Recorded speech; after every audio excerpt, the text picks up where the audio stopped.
Three gold medals handed out on the opening morning of competition at CARIFTA 50 here at the Thomas A. Robinson Stadium in Nassau, Bahamas. Now we get ready for the evening session, the second session of day number 1. Disappointment in the morning session as well as we look at the weather. 81 degrees Fahrenheit, humidity at 66%, and the wind getting up to 10 miles per hour. This is what we have in store for you in the afternoon session. We start with the semifinals of the under-17 girls 100 meters. We'll have the full series of 100 semifinals. Action will continue in the multi-events, both the heptathlon for girls and the octathlon for boys. We'll have the 1500 meter finals, and those to begin at 4:50. Long jump final for under-17 boys at 5:15. And we'll also have discus under 20 girls, the 400 finals today as well, the 200 to complete the heptathlon for girls. And then we close the show today with the finals of the 100 meters.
Gold medals decided on the opening morning of CARIFTA 50 here at the Thomas A. Robinson Stadium in Nassau, Bahamas. But there was disappointment as well. Adeja Hodge out of the under-20 girls 100 meters. Last year's Austin Seeley Award winner, and Bouagie and Krumi, the Jamaican, getting injured in the 100 meters for under 20 boys. He likely out of the championship as well. It was raining when we started earlier today for the start of the evening session. 81 degrees Fahrenheit, the humidity at 66%. We have lovely sunshine still at the Thomas A. Robinson Stadium. Let's have a look at what we're looking forward to in this evening session. We'll start with the under-17 girls 100 meter semi-finals. We'll have the full series of 100 semi-finals. We'll also be having the final for the high jump under-20 boys. We'll have the 1500 finals beginning with the under-17 girls, and the long jump under-17 boys final also on the cards. The shot put heptathlon girls, the discus under-20 girls final, the full series of 400 finals. We close out the opening day of octathlon and heptathlon competition with the 200 for girls ending day one of the heptathlon, and then to close the show, the 100 meter finals, the final one, the under 20 boys 100 final. Welcome to our coverage of CARIFTA 50. It is wonderful to have you as part of our broadcast wherever you are across the Caribbean. In fact, wherever you are across the world, it is our absolute pleasure to have you. My name is Ricardo Chambers, and with me, Tonique Williams, Olympic champion over 400 meters in 2004. And if anyone thought that was a fluke, she backed it up in magnificent fashion in rainy Helsinki 2005. Hubert Lawrence, my co-commentator, is also here, and Hubert has covered so many major track and field events from the Olympics to the World Championships, and my goodness me, I've been listening to him at the CARIFTA Games since I was a child, and here I am with the opportunity to sit alongside him. First of all, let's start with Tonique. Tonique, how are you doing? It's a pleasure to have you, and we're at CARIFTA 50. We've seen one session. We're getting ready for the second session. How much are you looking forward to this? Oh, I'm looking forward to it. We've been preparing here in the Bahamas to welcome every nation. I think we have about 28 countries that are participating, which is record-breaking. This is the 50th CARIFTA Championships, and so I am very, very excited. Yeah, Hubert, after the morning session, getting ready for more big races in the evening session on day one. And yes, my first CARIFTA, my first meet outside of Jamaica was CARIFTA 1995. Tonique Williams won a medal at CARIFTA Games, and Kim Collins and Lyndon Freight and that group, Debbie Ferguson McKenzie now. So it's great to see you on the set with us. Great to see you again, and thanks for all the good memories. Yes, Ricardo, a fantastic afternoon coming with finals in rapid fire. Nothing lights up the Caribbean track mind like the 100 meters, those four finals tonight, and of course the 400s from Herb McKinley to Tonique Williams. Big events are on the track, one lap, four finals in those as well. In terms of the numbers inside the stands, Tonique, what can we expect? So I think everyone will be out full force this afternoon. We saw some rain this morning, and so persons probably were a little bit hesitant about coming out. But hey, like you mentioned, we have the 100, we have the 400. Bahamians absolutely love those two races, and so we'll see persons coming out in droves this afternoon. Yeah, we certainly look forward to that. A short while ago, we had the first set of medal presentations starting, and they started with the shot put for under 17 girls, won by the Jamaican Asia McKay. As I pointed out at the top, we had some 3 finals decided in the morning session: the high jump for under 17 girls, the shot put for under 17 girls, and the javelin throw for under 20 boys. 2 gold medals to Jamaica, 1 to the Bahamas. The gold medal for the Bahamas coming in the javelin throw for under 20 boys, a year after Keyshawn Strone set the record in Kingston, Jamaica. And so the athletes having put in the work, and now they are getting their just reward. It's becoming a big event for the Caribbean. The javelin.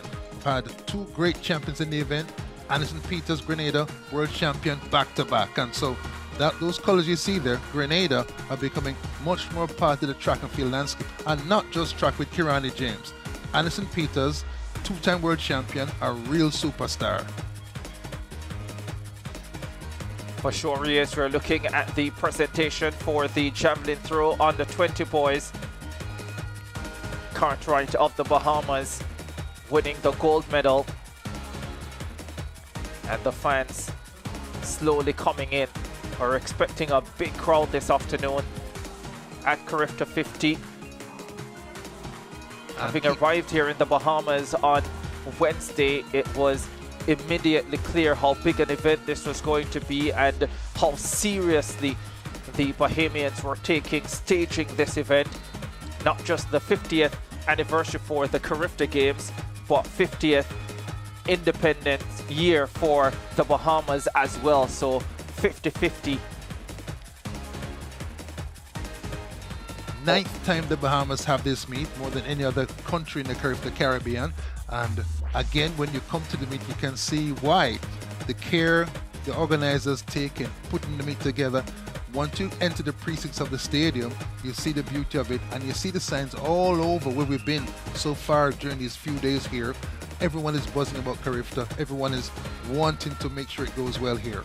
Yeah, it's so important for us because this tells us about legacy. It tells us about history, not just for our country, but also for CARIFTA. And so this is a celebratory time for us. And so as you will see, as you saw probably with the opening ceremonies last night, we're really celebrating how far we've come as a people and how far we've come as a region. We're standing by for the first track event, the semi-final round of the under 17 girls 100 meters. There will be 2 semi-finals. Of course, we had our first round earlier today.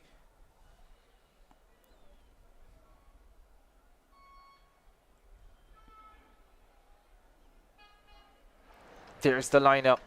Costa of Curacao, Arima Turner, Bermuda, Dareska of Haiti, Naomi London looked very impressive in qualifying from St. Lucia, Alex Henry, Trinidad and Tobago, Hinkson of Guyana, Cheyenne Demerit of the Bahamas, and Tiana Marshall of Jamaica goes in lane 8.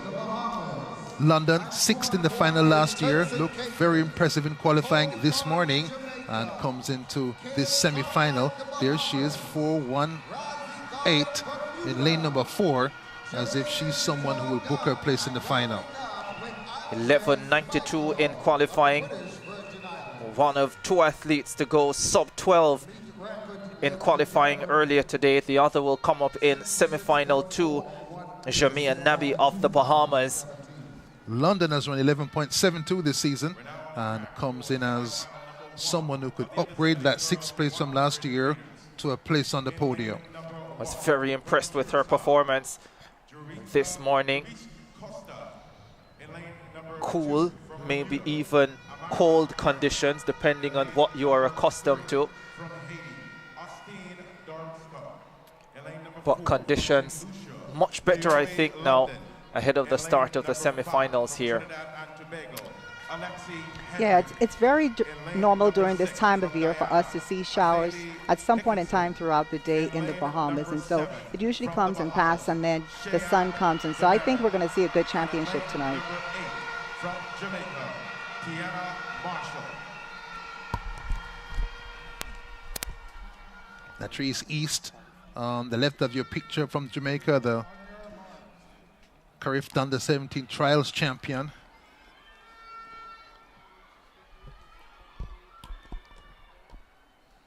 So the athletes getting ready: Costa, Turner, Doreska, London, Henry, Hodge, Hinkson, Demerit, and Marshall. Under 17 girls, 100 meters. This is semi-final 1. Naomi London, the favorite, St. Lucia, goes in lane number 4. And Demerit not quite ready. Can be nervous moments for these youngsters, Tanique. Yes, for sure. She's performing in front of a home crowd, and so I know there's some nervous energy, and so she did what she had to do. She raised her hand, she got the okay, she came out the blocks, and she's making her adjustments. And of course, that first Hubert curve, the 1995, Dominique Demerit was on a medal-winning 4x14 for the Bahamas. He ran for this country in 2 Olympic Games. There's Cheyenne Demerit. 12:42 in qualifying. No, she'll have to be better here if she wants to get into the final.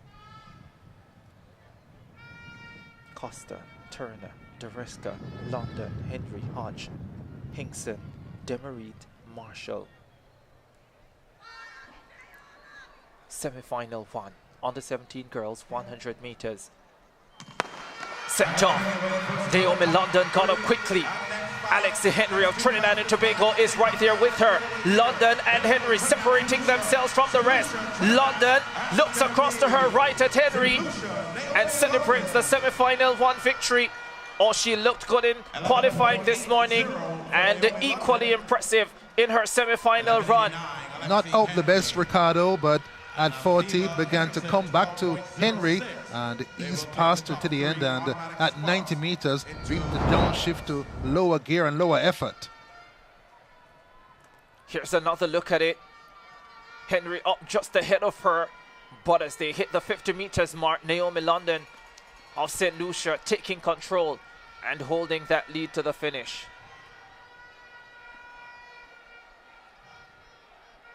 And you see she's getting out really, really good, putting the effort in the beginning. But as she comes closest to the line, you see she's looking over because there is another round tonight.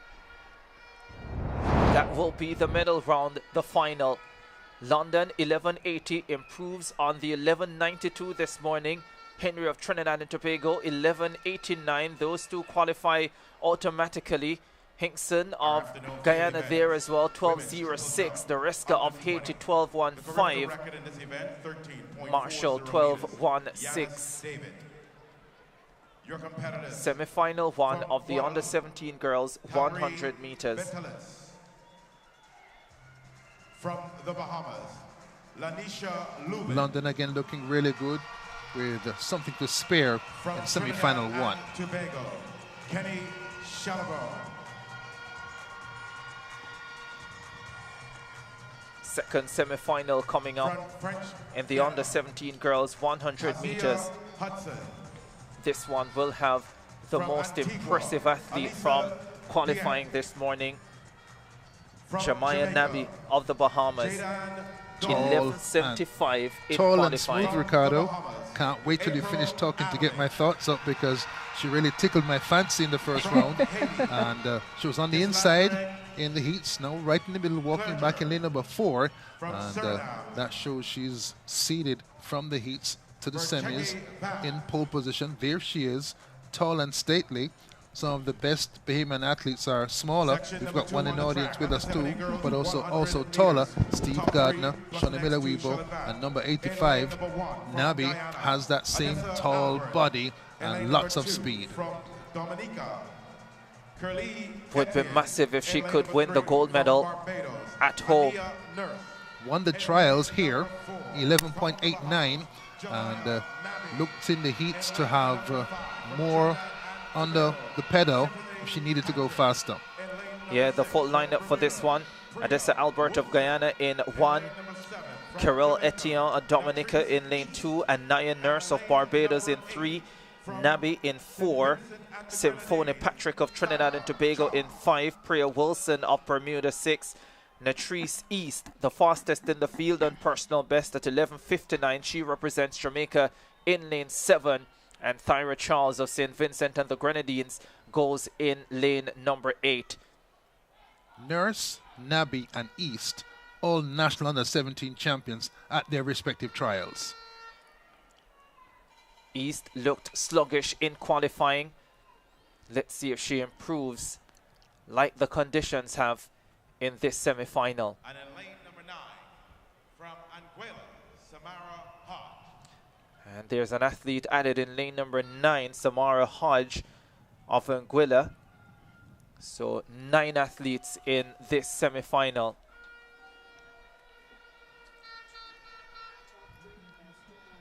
So the top 3 automatic, plus the next 2 fastest times.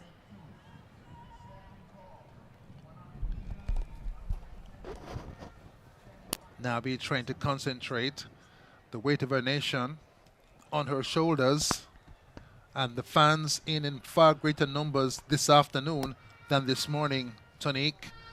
Based on your analysis of the Bahamian weather, they've braved it. They're here for a treat. Yeah, certainly.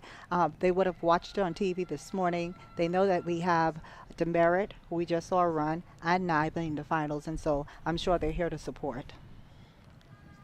Last few moments of quiet contemplation before the starter begins to instruct this field. Nabi number 85, one of the favorites, just off camera to the left, Natrice East, a Jamaican champion, and from Barbados, also in this semi-final, Anaya Nurse, all 3 of them national trials under 17 100 champions. Nabi in 4, East in 7, Nurse in lane 3. From Just TNT, a delay at the Symphony start here. Patrick, brilliant name.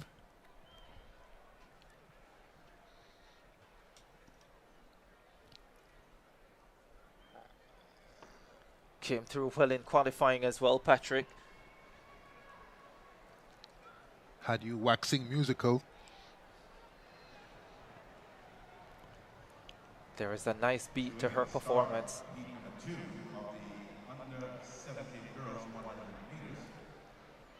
Second semi-final of the under-17 girls 100 meters. That's what we're standing by for.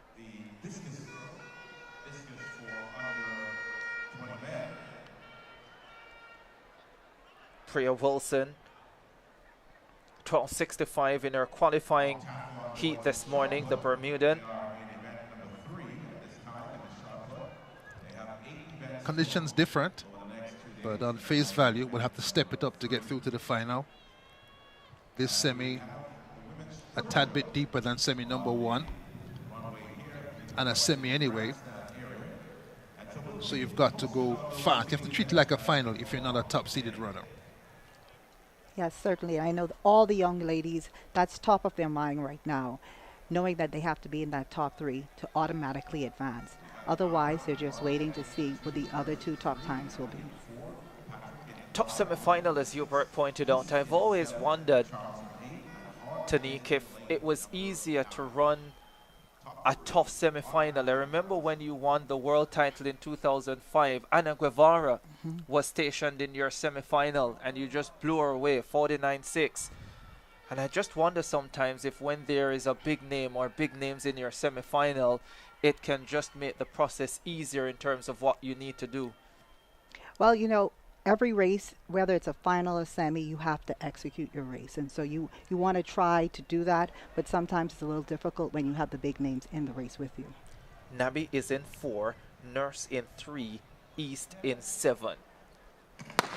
Sent on their way. And they have been recalled. Didn't see anything with the naked eye, but we'll have a closer look here. You definitely don't want to lose any of these because it was setting up to be a cracking second semi-final. My eyes were fully dressed. Didn't see anything either, Ricardo. I just wonder what the starting team will find out. Of course, it was different from when... Here's a second look. Everyone up at set.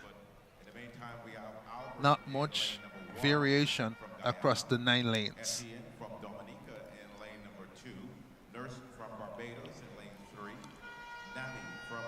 Saw a couple of starts like this in boys qualifying this morning, where a green card was offered as it is now. No charge. All 9 will go in this second semi-final. Albert of Guyana in 1, Etienne of Dominica in lane 2, Nurse of Barbados in 3, Nabi of the Bahamas in 4, Patrick of Trinidad and Tobago in 5, Wilson of Bermuda in 6, East of Jamaica in 7, Charles of St. Vincent and the Grenadines in lane number 8, and Hajj added late on the outside in lane number 9. 3 short to go through.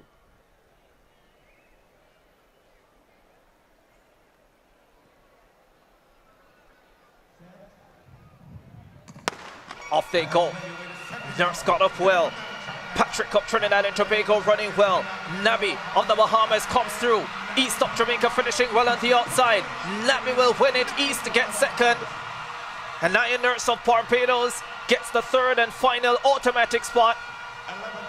But the Bahamian looking strong once again. 11:67 is her winning time. She delivers a personal best in the semi-finals of the CARIFTA Games, and she is primed for a big performance in the championship race tonight. The big three blaze their way through to the final, with Nabi recovering from a slow start.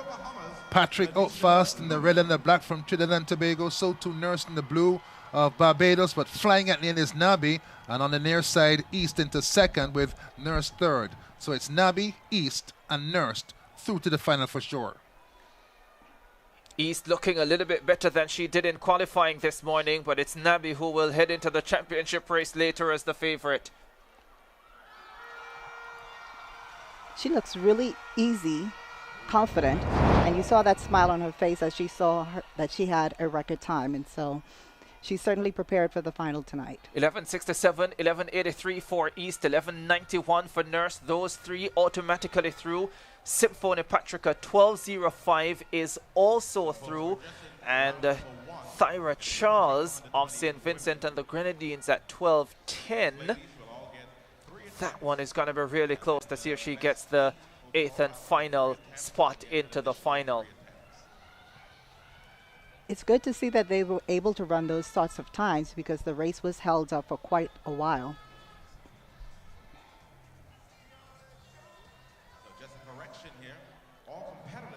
Semi-finals of the under-17 boys coming up.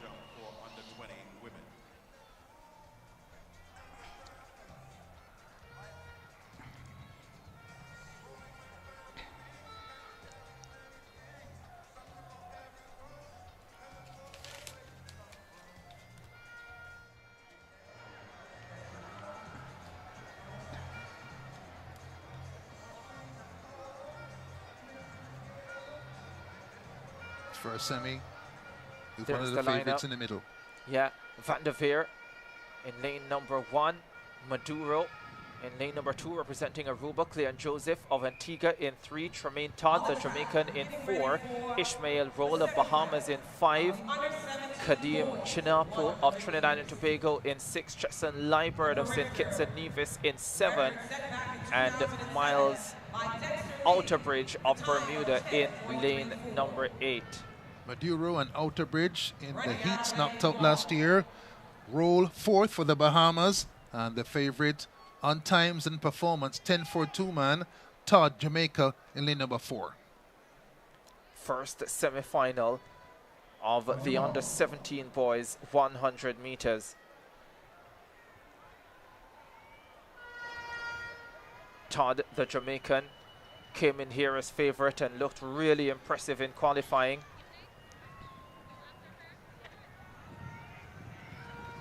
Let's see how he goes here. in this first semi-final.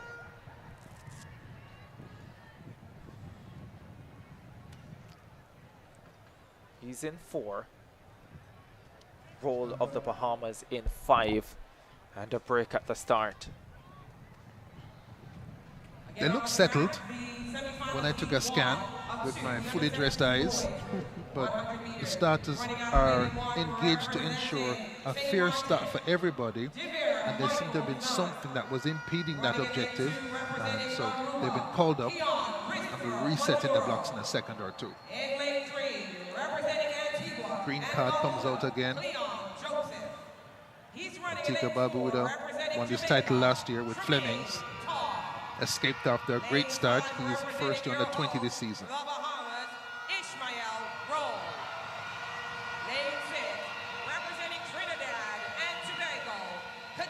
Todd, the Jamaican, went sub-11 in qualifying at 10.68, as did Roll of the Bahamas at 10.79. 3 athletes went sub-11 in qualifying, 2 of them in this semi-final. Yes, this is Roll, 4th last year in Kingston, just missing a medal. That can be painful to be just off the podium. Saw a news report with him saying he really wants to get to the medals this time. Poised for that as well, but he has to get through semi-final qualifying first. And a chance for him to test himself against the event favorite, Tremaine Todd. Lovely semi-final clash this. Todd 4, Roll 5. Off they go. Brilliant start for Joseph of Antigua and Barbuda, but the Jamaican Todd already into his running. Todd is away and clear. Roll is trying to chase him, but Todd has the field beaten. 10.52. A tenth of a second outside his personal best of 10.42. And the Jamaican has put together 2 fine performances. The time adjusted to 10.55 for Tremaine Todd of Jamaica. The Bahamian Ishmael Roll coming through into second to take an automatic qualifying spot, but Todd looked really good. He would like to take that start and plunk it out every time he has a big meet. Brilliant first 3 steps. Roll did just what he needed to do to qualify. There's the look, out fast, drive face to 40 meters, up and running and gone. Roll comes out to the pack into a clear second place, and that's all she wrote for the semi-final. Good run as well from Liebird of St. Kitts and Nevis to take the 3rd and final automatic qualifying spot.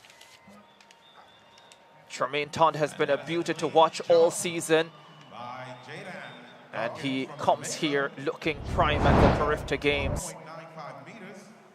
Still looking in prime time shape. 10.55 for him, Roll 10.80, Liebird 10.97. Those 3 automatic. Chinapo of Trinidad and Tobago 11.06, and Cleon Joseph of Antigua and Barbuda 11.07. We're watching those times closely. 11.06 and 11.07. Todd, mighty impressive there.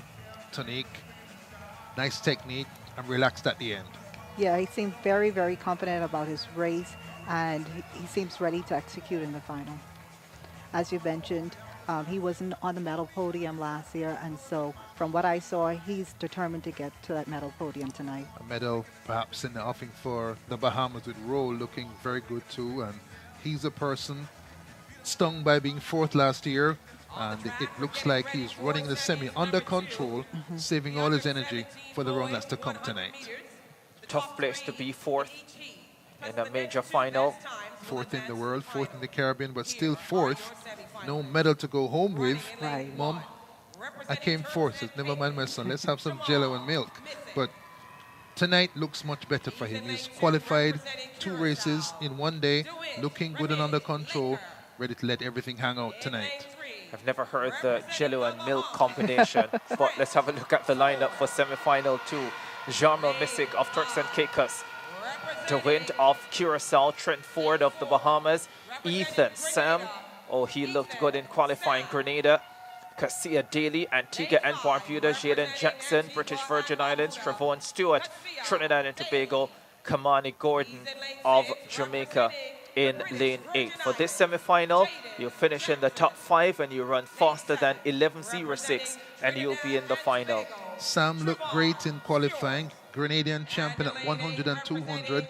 10.70 in his national championships. And looked so good at the end of his 100. You see him having a chance to get a medal in the final. Should he get there, that's what's ahead of him right now. Sam starts in lane number 4. No DeWint of Curacao. He was scheduled for lane number 2. Not seeing lane 8 either. That's Kamani Gordon. That's where Kamani Gordon of Jamaica should have been. After the semi, seemed to have some sort of cramp on the back of his leg. Not surprised he's not there. 6 to go in this semi-final. Ethan Sam, Grenada the favorite in lane number 4. Off they go. Sam got up well. The Bahamian Trent Ford is right there with him as well. Sam and Ford right together with Daly of Antigua and Barbuda going with them. Sam wins it comfortably. Ford held on for second. And Daly of Antigua and Barbuda got the third and final automatic qualifying spot. But Sam does what he needed to in his semi-final. Clocks 10.87. Again, not the best start in this field. The best start to his left-hand side. You'll see the replay in a moment. But under control. This is the national champion. Knows how good he is feeling this year. Got to 40. Took control. Here's the start. You can see to his left and to his right, other boys right with him. The Bahamian had him for a few steps. But at 40, keeps on going. Everything in a nice straight line. Little lean at the finish to make sure he get every inch of the performance out of his body in his second semi. There he is, right down the center of his lane, runs over the number 4. There it is. So he's centered, doesn't waste any distance, going to the left or to the right, a direct route to the final for Ethan Sam. 10.87, 11.05 for Trent Ford of the Bahamas, 11.06 for Daly of Antigua and Barbuda. It means only the top 3 will advance from this semi-final. And Chinapo of Trinidad and Tobago at 11.06 and Joseph of Antigua and Barbuda at 11.07 will advance from the first semi-final. Conditions very nice now. Bright sunshine in the Thomas A. Robinson. And sun moving. The shade from the grandstand covers lane 5, 6, 7, and 8. And so it's like you're running in 2 different places at one location. And the stands seem to be filling up as persons are finding their seats and getting settled for all of the finals that are coming up later. Semi-finals for the under-20 girls and under-20 boys over 100 meters still to come. Under 17 boys, Todd, Roll, and Sam look the best. Here are the fans, closer now down to the fences. This side filling up. And you can see people walking all the time trying to find their seats. Gonna be a big night in the Bahamas.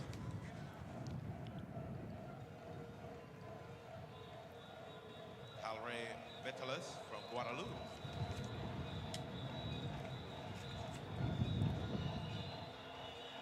The drums will come out as the evening goes by.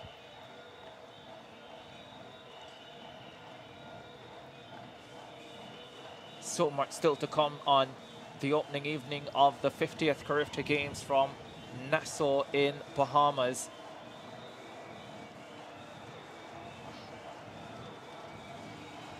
Next up, the girls in the under-20 100-meter semi-finals. Yeah, first.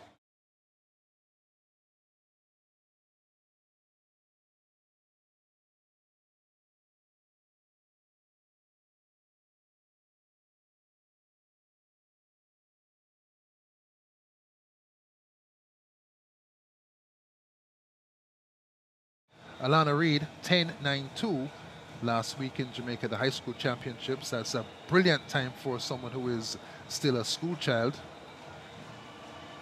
Very much is.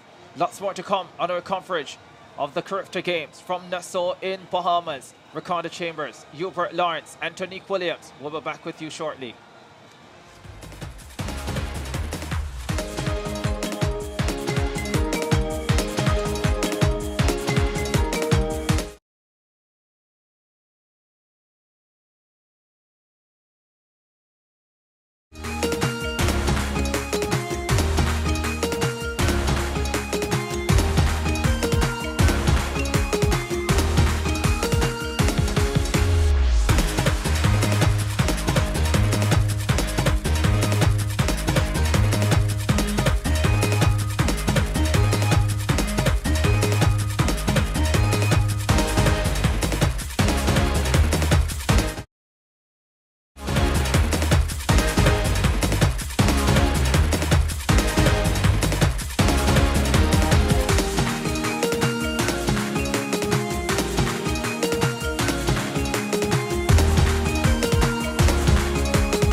Stadium in Nassau, Bahamas. The opening evening of competition here at the 50th CARIFTA Games, and we're getting ready for the semi-finals of the under-20 girls 100 meters. We've already seen semi-final action in the under-17 girls and the under-17 boys events. So the athletes for semi-final 1 out on the track, and we'll give you the full lineup in short order. 8 of them there, starting with Nicola Peters of the US Virgin Islands in lane 1. Tara LaFontaine of French Guiana goes in lane number 2. Giolina Dowdy of Antigua and Barbuda in 3. Sana Frederick of Trinidad and Tobago in 4. Alexis James of Jamaica goes in lane number 5. That's competitor 331. Amari Pratt of the Bahamas in 6. Kenyatta Great of the British Virgin Islands in 7. And Jessica Ringwe of French Guiana in lane number 8. 2 from French Guiana in this semi-final, lanes 2 and 8, with Frederick looking brilliant in qualifying for Trinidad and Tobago, and the Jamaican Alexis James also in this semi-final. Frederick looked full of run in a semi-final. This girl, Alexis James, silver in the sprint hurdles at the World Juniors last year. And of course, Pratt trying to uphold the honor of the Bahamas. They're great 100-meter sprinters, many in the history.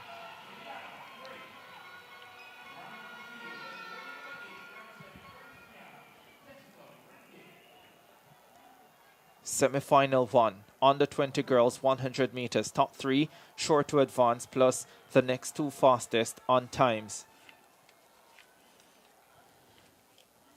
James, 11.44 and 11.45 this season. Frederick, 11.47 in qualifying. She's in 4, the Trinbagonian. Off. Dolly got up well. Alexis James is there. Frederick is also running well for Trinidad and Tobago. Frederick inches ahead of James. And a good finish from the Bahamian. Amari Pratt might have just snatched 3rd. But once again, this Trinidadian, Sana Frederick, looking really good here. And she advances to the final with an 11.52 clocking. 2 fine performances today from Frederick. Looked powerful out of the blocks. Matched James step for step in the first 40. When James came off the gas, she kept on going.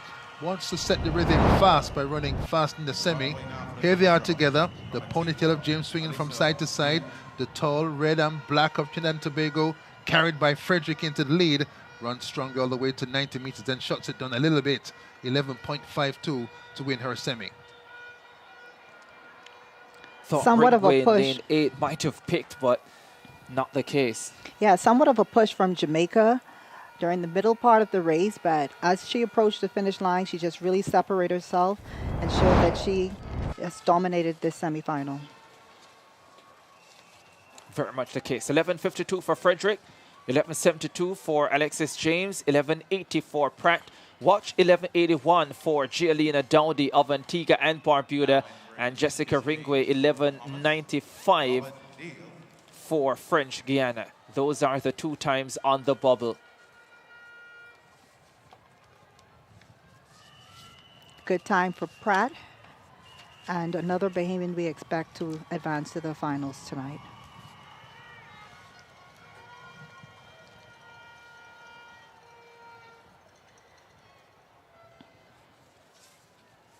Second semi-final coming up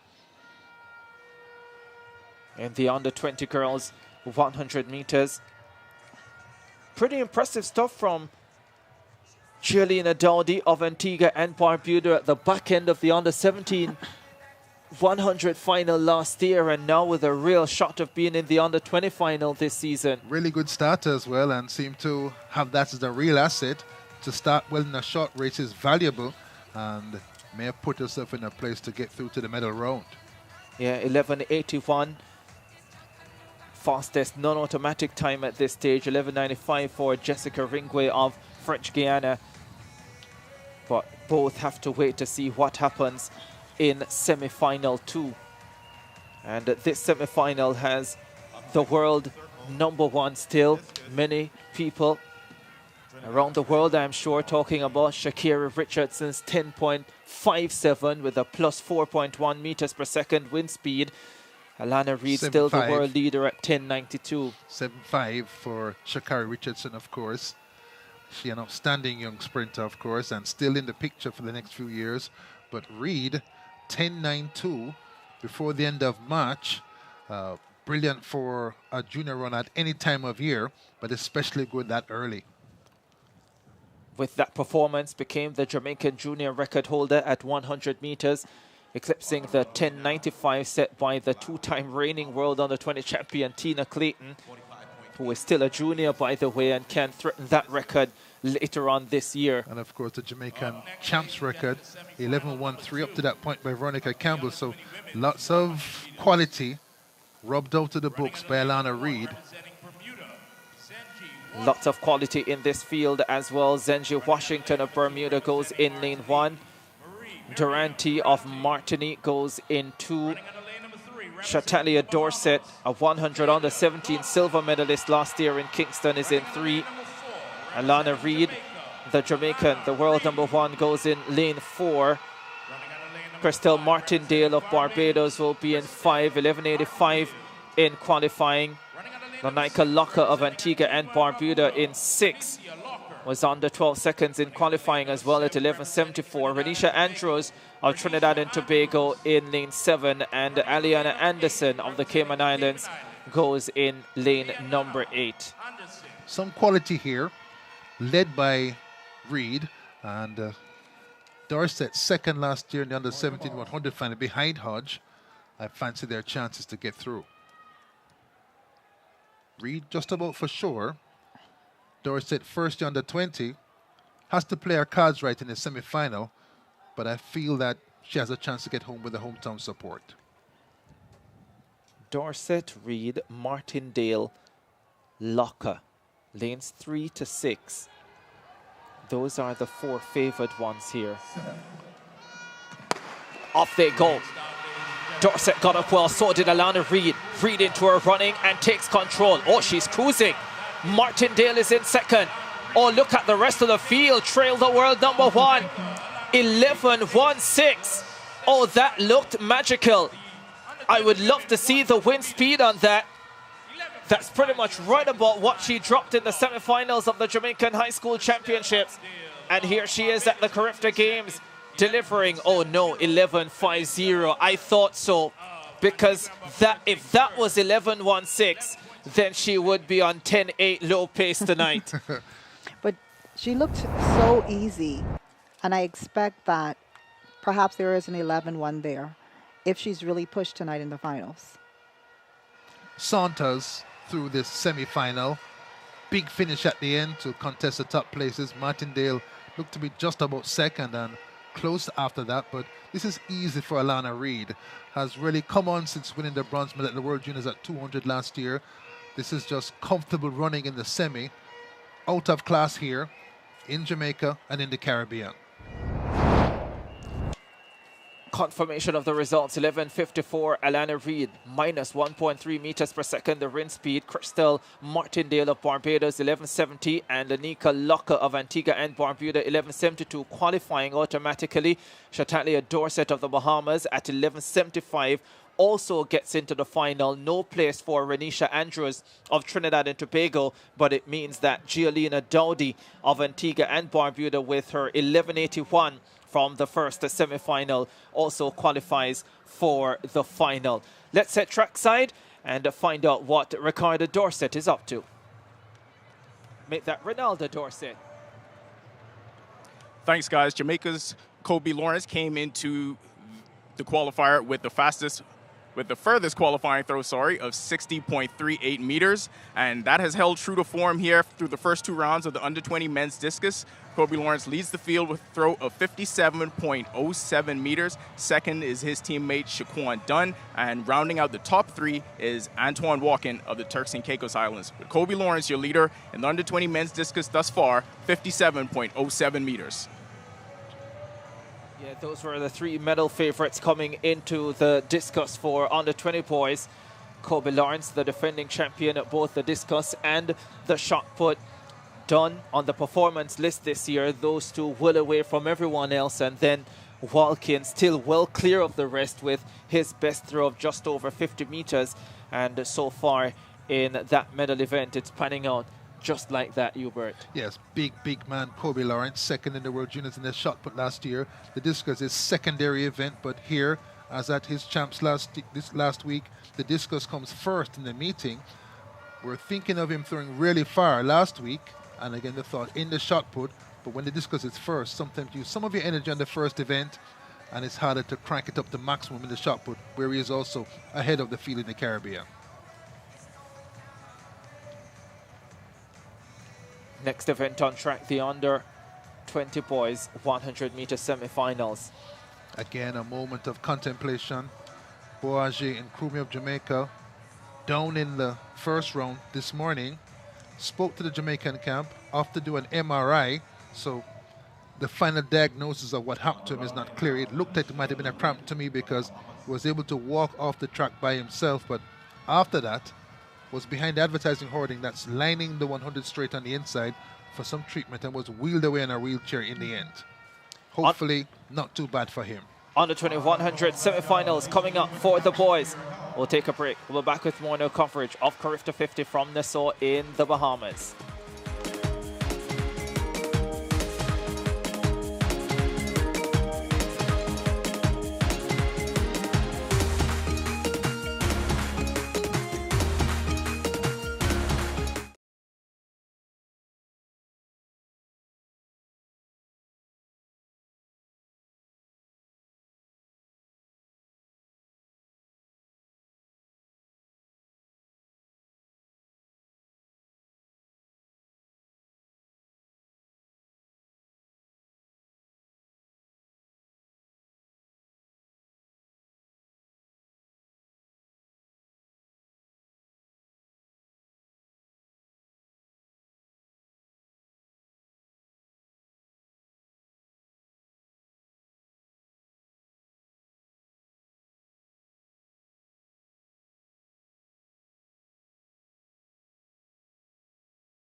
In the under-20 boys 100 meters, Ricardo Chambers alongside Hubert Lawrence and Tanique Williams. And Tanique, ahead of big semi-finals like this, talk to us about what might be going through the psyche of these athletes. Well, most of them will be really trying to focus on the semi-final. The goal here is to advance to the final, but we have to remember they've also already run around, and so they want to get into that final as easy as possible. So coming out here, it's all about getting out of those blocks, executing, getting out as best as you can. And if there is room to shut it down a bit, maybe some of them will. We will see how comfortable they are in doing that. Indeed, we will. Semi-final 1 of 2 coming up, the top 3. Plus the next 2 fastest to advance to the championship race. The under-20 boys 100 final will be the last event on the schedule for day number 1. As we look at the lineup for semi-final 1. Samuel Green of Grenada, Ajani Daly of Antigua and Barbuda, then Bissasine of Guadeloupe, Aragorn Straker of Barbados, Jaden Reed, the Caymanian junior record holder in 5, Adam Musgrave of Bahamas in 6, Revel Webster of Trinidad and Tobago in 7, and last year's under-17 100 champion Dwayne Fleming of Antigua and Barbuda goes in lane number 8.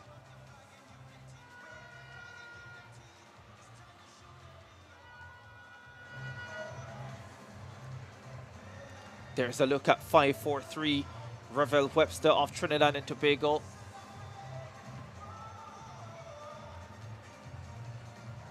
That's Bissasine of Guadeloupe. Goes in lane number 3. 1084 in qualifying. All 8 of these athletes went sub-11 in qualifying earlier today. Dwayne Fleming, last year's under-17 champion, the outside in lane number 8. Looks as if he's put on some amount of bulk from a year ago. He was but a tiny thing in Kingston, but has clearly done some work in the gym. There's the Bahamian Adam Musgrove. Knows he's going to be in a battle, 1069 to get here. Knows he has the quality to get into the final 8. And as you can see, he looks like he's looking straight at the finish. He's laser focused. He's well aware that he's home. The Bahamians are out here to support. And as you mentioned, they all went under 11 to qualify. And so this won't be an easy semifinal. Musgrove carrying the hopes of the home team. 227. Looks like Jaden Reed of Cayman Islands in sensational form all season has gone 10.24. Looked under control in qualifying this morning. Certainly did. Straker, there number 63 from the Barbados. Also looked good in qualifying, won his race this morning. Musgrove knows he must go. And the crowd is going, they're excited. Webster of Trinidad and Tobago looked a little bit tight in qualifying this morning. Let's see if he can put it together in his semi-final. There's Dwayne Fleming. Under-17 champion last year in Kingston. Like all the people on his team this year, a fantastic starter. Stayed relaxed while Gary Card of Jamaica came to his shoulder but couldn't quite get by. Big semi-final this. Top 3 automatic. Reed, Straker, Musgrave, Webster is there. Fleming is on the outside. Can he get a flying start like we saw in the under-17 final last year? No. The Antigua and Barbuda athlete.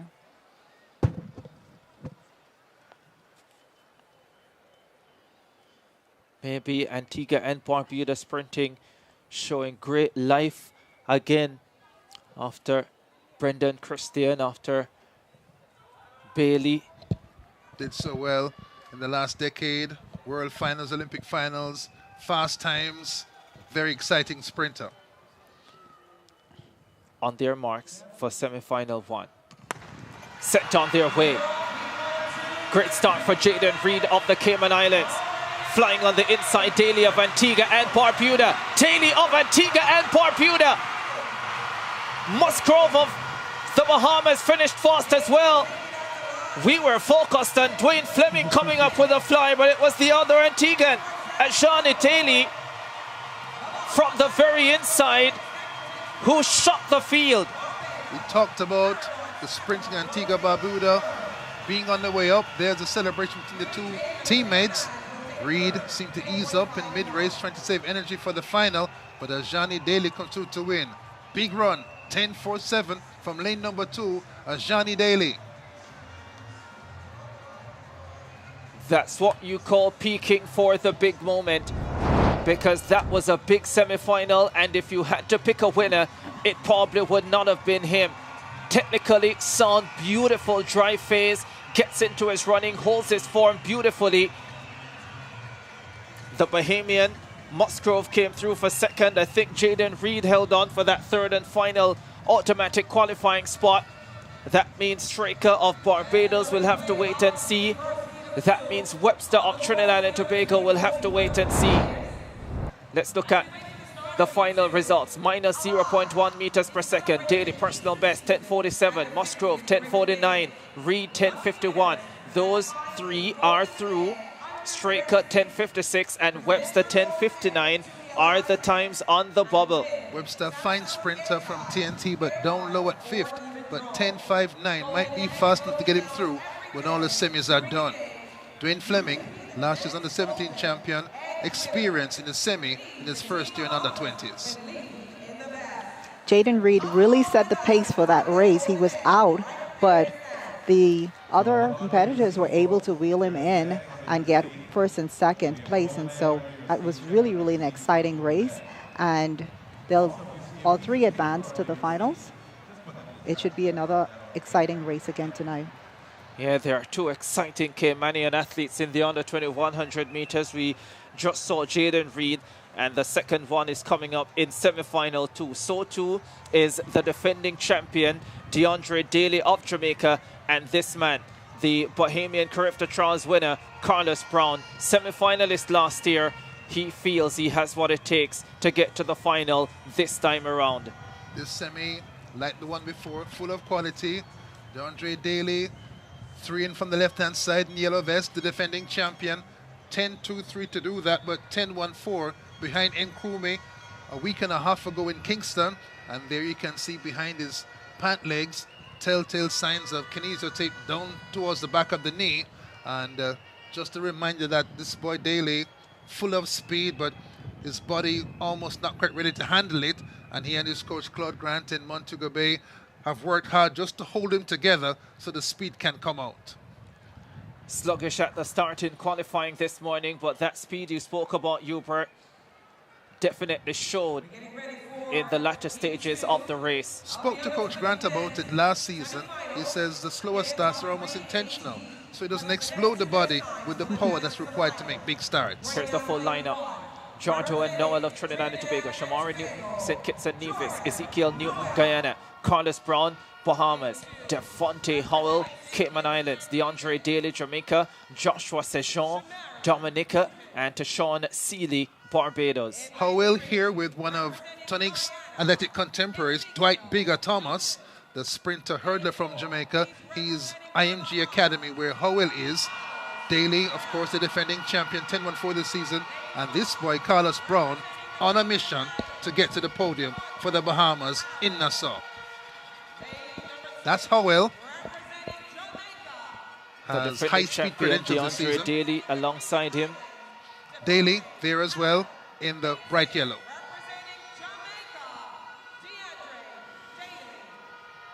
Joshua Sejean of Dominica in lane number 7, trains at Edwin Allen High School in Clarendon, Jamaica. The outside to Sean Seeley of Barbados.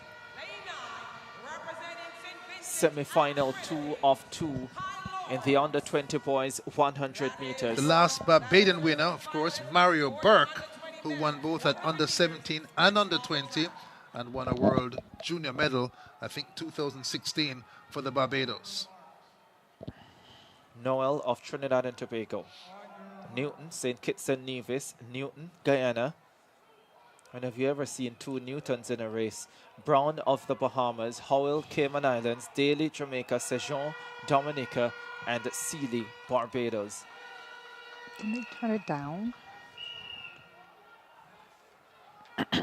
The defending champion, DeAndre Daly, goes in lane number 6.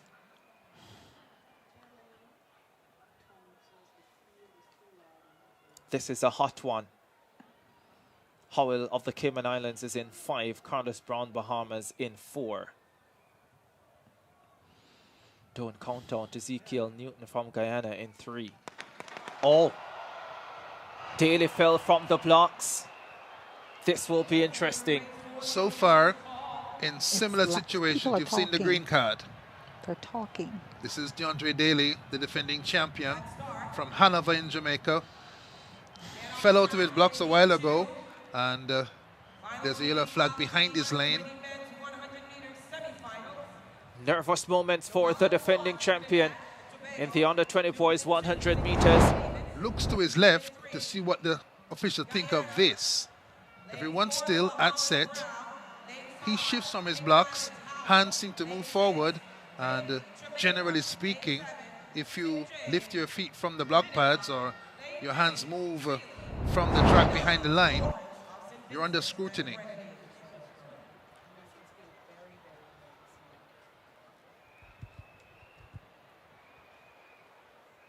He's trying to plead his case. DeAndre Daly is going across to have a word with the official who is coming with the red card and says the defending champion has been disqualified. He stands there. He's trying to make the case that he was unable to hear, but the officials are having absolutely none of it. And DeAndre Daly is distraught. The big clash disappears completely, and crewmate injured in his heat, and defending champion on screen, DeAndre Daly, vest in his left hand, disqualified for a false start in the semi-final. Life is truly stranger than fiction. These major championships, and you know that you're a medal contender. It's certainly unfortunate when you're disqualified because of a false start. So we lost the 9.99 man in the first round. We've now lost the 10.14 man. Means that Jaden Reed at 10.24 is the next fastest. He's already through to the final. His countryman, Devontae Howell. Ricardo, I can hear Kareem Street Thompson saying, react, don't anticipate. Exactly. So. Carlos Brown is in lane 4, Bahamas. Devontae Howell, Cayman Islands, in lane 5. Newton of Guyana in 3. The defending champion is out. False start, disqualified, DeAndre Daly. Oh, there's no Ezekiel in lane 3 either. Away they go. Carlos Brown got up well. Newton of St. Kitts and Nevis running well. So too is Howell of the Cayman Islands. Brown joined by Howell, who goes by him and delivers a 10:40 clocking. Let's see if that time holds up. But the Caymanians looking really good heading into the under-20 100 final, and it's Howell who takes semi-final 2 ahead of the Bahamian Carlos Brown, who gets his place in the CARIFTA final 1 year after he failed to get there. Howell is bouncing with confidence. He and Reed both through to the championship race, and Carlos Brown, semis last year, he's through for a chance to get to the podium. Painful to see the empty lanes, but joy for Carlos Brown and Howell. Brown out first, the sky blue vest of the Bahamas in the lead, but here comes the red-clad Caymanian, gets by near the end when Brown starts to ease down. It's Howell and then Brown in 10:41.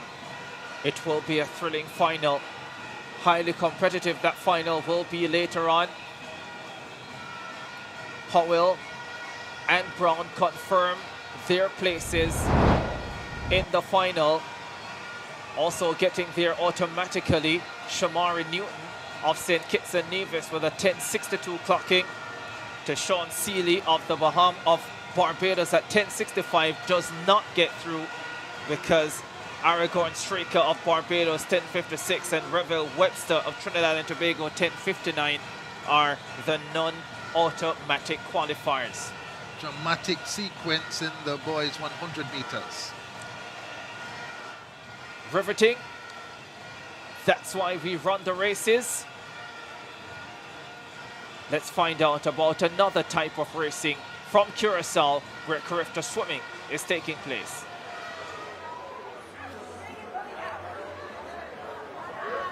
Thanks so much, Ricardo. Yes, we're heading into Night 3 of competition here in Curacao, and the Bahamas maintains a commanding lead. However, I did manage to speak to a few of the other head coaches from other countries.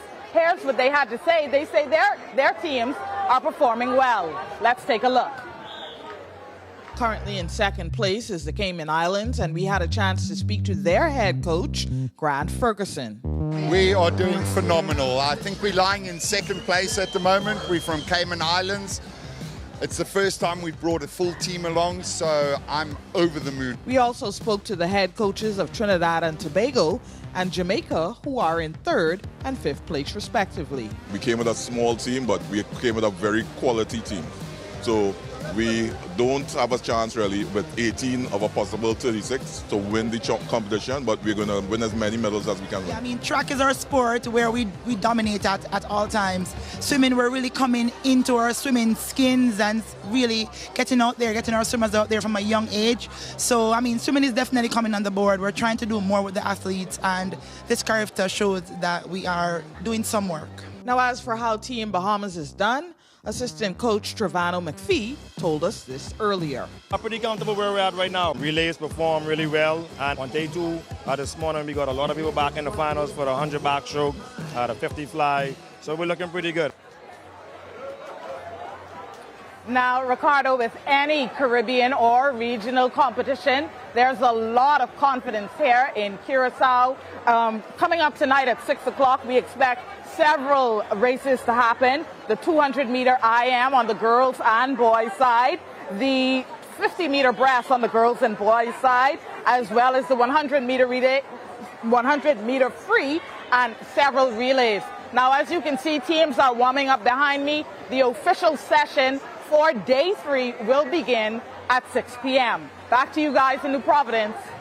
Yeah, thank you very much, Sasha. Looks as if you're quite enjoying yourself over there in Curacao. Continue to do exactly that as we switch back to the track and field action here in New Providence. The 1500-meter finals coming up next. We'll start with the under-17 girls after those 100 semifinals. Believe it or not, we lost 3 massive names over the course of the under-20s from the first round to the semifinal. Adeja Hodge not competing at all. We're told out of the championship, unlikely to take any part in 2023. The 2022 Austin Sealy Award winner, Boaji and Krumi, getting hurt in qualifying on the 20 boys 100, and his Jamaican teammate and the defending champion, DeAndre Daly, false starting in his semifinal. Well, what is life? Had you written a script and pressed save this morning at 9 o'clock, you'd have written 1-2 Jamaica boys 100 and Adeja Hodge versus Reed in the women's girls 100 meters under 20. None of that will happen today because life is stranger than fiction. Boaji out injured, MRI pending. Daly out false starts, wow. And of course Adeja Hodge looking to be maybe the best young sprinter on earth alongside Reed. She in the 200, Reed in the 100. She's not there either. That's why it's so important that when you show up to these games that you come prepared to win, because you never know what's going to happen. And when a top athlete slips up, you want to make sure that you're well trained, you're in position, and you're ready to take that podium if the opportunity offers itself. Alyssa Diet of Antigua and Barbuda in the triple jump final for under 20 girls.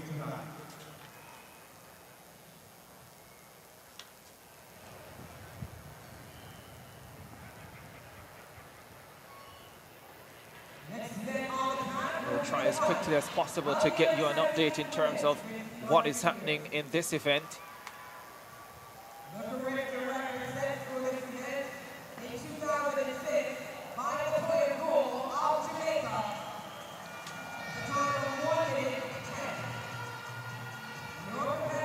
Valerie Vitalis of Guadeloupe. This field includes the defending champion, Casey Hudson of French Guiana.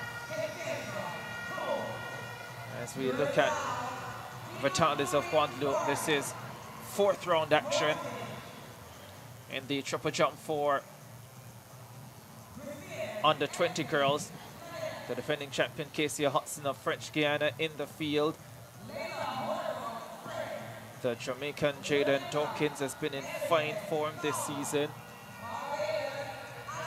Yes, she has been. tall, fast and powerful, brings her runway speed, and her jumping power through the 3 phases has been supreme in Jamaica. She comes overseas now for a test against the best of the Caribbean.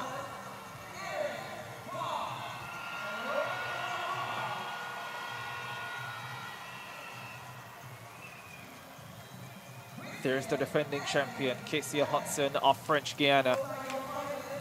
Competitor 254. 12:34 performer. Let's see what she has in store here. 12:23 this season leading into the CARIFTA Games. Tight on the board, challenging that 12-meter mark, maybe just beyond it. As I remember her from last year, nice, smooth, unhurried but fluent run-up. Hits her phases nicely. Tries to go for balance from the hop, the step and the jump. Tries to get that. With girls, the middle phase tends to be shortest, but she's fairly wide open there, and she'll be able to press some more. The triple jump run opposite the 100 meters. The winds in the 100 near the end still, and when I look up the window, I see the flags rippling from the 100-meter finish to the back end as if it's aiding the jumpers. Yeah, action has also started in the final of the under-17 1500 meters for girls.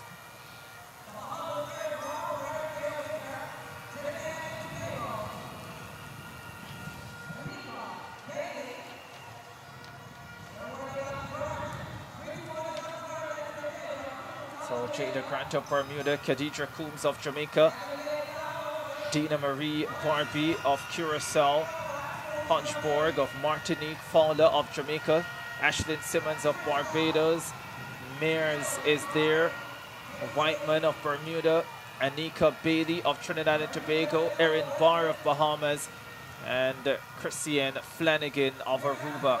I don't know if there's a race, an event in the CARIFTA Games 2023. There's more people coming back from the 2022 final. 6 of those who were in the finals in the top 10 last year are back here for CARIFTA 2023. So lots of experience. The long-legged girl, Khadija Coombs, may be the favorite based on time this season.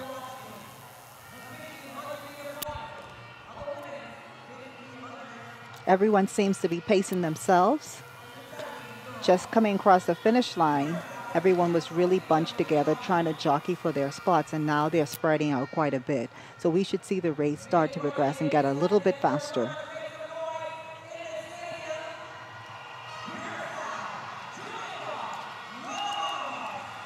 In third, Fowler won the Jamaican trials.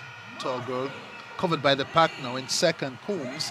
They changed places at the high school champs a week and a half ago. Maybe now. And we have Fowler a tumble. goes down at the back of the field. Dina Marie Barbie of Curacao with the lead in this 1500 meters for under 17 girls, and she's extending that advantage as well. Has the season's best record of 4:54.92 and has made a bid for the lead early. Who wants to take that second position isn't quite clear as yet. Khadija Coombs of Jamaica in second, Erin Barr of Bahamas in third. Barr, 9th last year, 5:02.14 this season, bidding for more. The Bermudan Jada Grant also in the mix as well. She was 6th last year among that large group of ladies who have survived to come back to the final here in 2023. Dina Marie Barbie still has the advantage. The lead just about 10 meters. Erin Barr of Bahamas slips comfortably into second now, with Coombs of Jamaica there. Also ranging up looks to be Mears of Belize. Barbie has taken a risk. Doesn't have a big sprint finish. Decided to pull the quick out of the rest of the field with an early burst for supremacy. This is a big run so far for Dina Marie Barbie of Curacao. 4:92, her best coming into this, and she still looks full of running. Erin Barr of Bahamas goes in pursuit. She's in second position. Looks like Mears of Belize, who has slipped into third and is now chasing as she goes into second spot. Down the back stretch they go for the final time. So they're all picking up a little bit of speed as they approach that final 200 meters. Yeah, it's Ashlyn Simmons of Barbados who has taken control now and has the lead over Barbie of Curacao. Simmons of Barbados. Oh, she looks pretty strong here. 3 have stepped away from the rest of the field. The medals look pretty much decided. It's going to be a strong battle down the home stretch. The Barbadian Ashlyn Simmons holds the lead. Erin Barr, 9th in 2022, battling for the silver medal for Bahamas. Ashlyn Simmons of Barbados strikes the first gold on the track at CARIFTA 50. She wins the 1500 meters for under 17 girls, and a terrific start to track finals for the Barbadians. Determined performance coming from Dina Marie Barbie of Curacao, and Erin Barr, after a 9th place finish last year, the Bahamian has her medal this time around. 4:51.65, the winning time for a delighted Ashlyn Simmons of Barbados. 7th last year in the blue and the gold. She waves a broken thread of Barbados here in Nassau, all the way from 7th to 1st. What a joy, what a thing it is to be defeated, but to keep on fighting every day in training, go to bed early, eat right, train, follow the coach's instructions, and now she's number 1. Great moment for Ashlyn Simmons. She certainly held back in the race. She allowed Barbie to take it out, but she obviously knew how much she had left, and when it was time to move, she did, and she came home for the win. Ashlyn Simmons of Barbados, this is where she made her big move with 250 meters to go. And once she took the lead, Dina Marie Barbie, who had done most of the running to that stage, just couldn't hang with her. Erin Barr of Bahamas staying close as well, but just not having the kick to challenge the winner. She did challenge Barbie down the stretch, but Barbie held strong as well. From 9th to 3rd, I think she's going to have a proud moment here in Bahamas as she steps on that medal podium for a bronze medal. Brilliant by the Barbados and Ashlyn Simmons. She's a champion. There you have it. 4:51.65 for Ashlyn Simmons.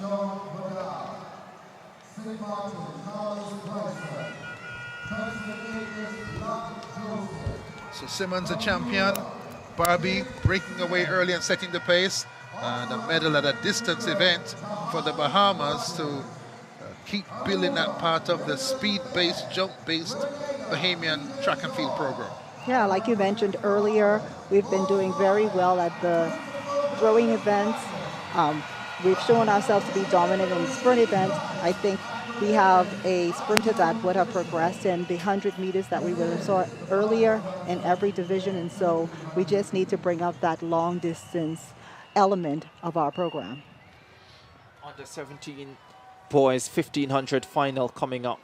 Javon Roberts of Guyana, Joel Morgan, Jamaica, Dimitri Mears, Belize, Sean Vidal, Dominica, Carlos Bryson, St. Martin, Joseph Love, Turks and Caicos, Jake Smith, Bermuda, Tahajari Rogers, Bermuda, Beatty, Aruba, E.J. George, Grenada, 2 Bahamians, Ross Martin and Williams Miners.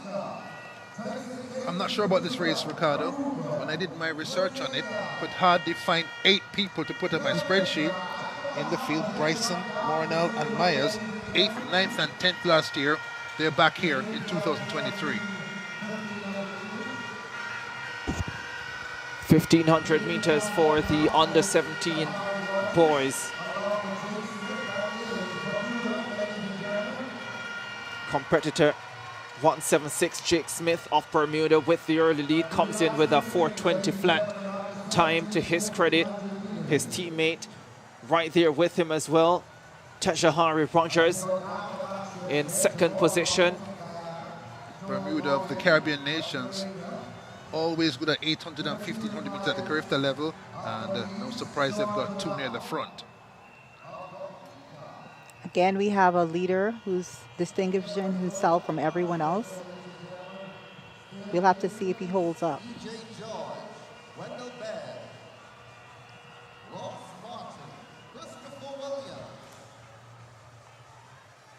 Still a long way to go in this 1500 meters for under 17 boys.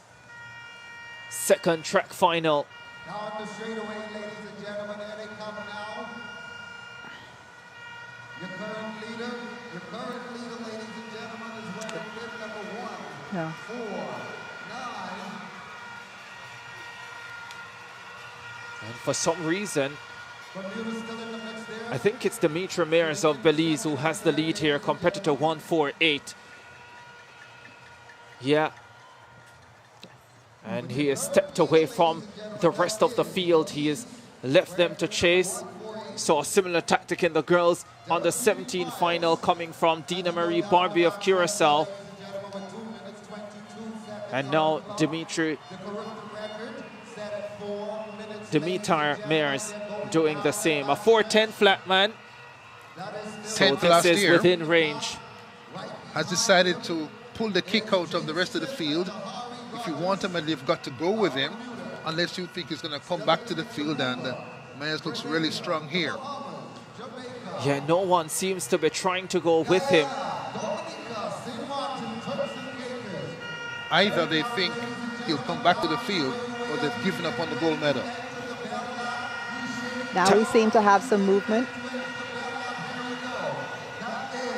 Jake Smith of Bermuda, maybe just about now, will start the chase.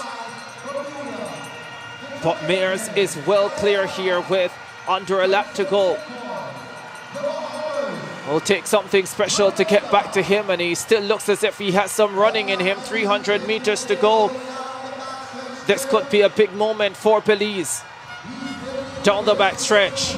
Oh, he still has control. This is a runaway from Myers. He's running harder, Ricardo, with 150 to go. Yeah, he's put in the kick, and I don't think they're going to catch him. Not today. Dimitar Mears up Belize, heads into the straightaway with the advantage. Starting to smile. He can sense the gold medal here at the CARIFTA Games. Fine effort. Fine effort. He will not be caught. They thought he would come back to the field, and he hasn't. 63.4 for the last lap for Myers. Gold medal tactics played out perfectly. It was never a contest. I thought he might get tired. I thought they might reel him in. But he knew how fit he was here and broke away. 4:11 on the clock. 4:11.1 on my clock, and that last lap precious, 63.4. Dimitar Myers of Belize wins the under 17 boys 1500 meters.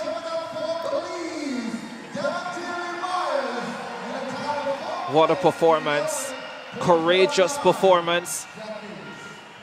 4 minutes 11.19.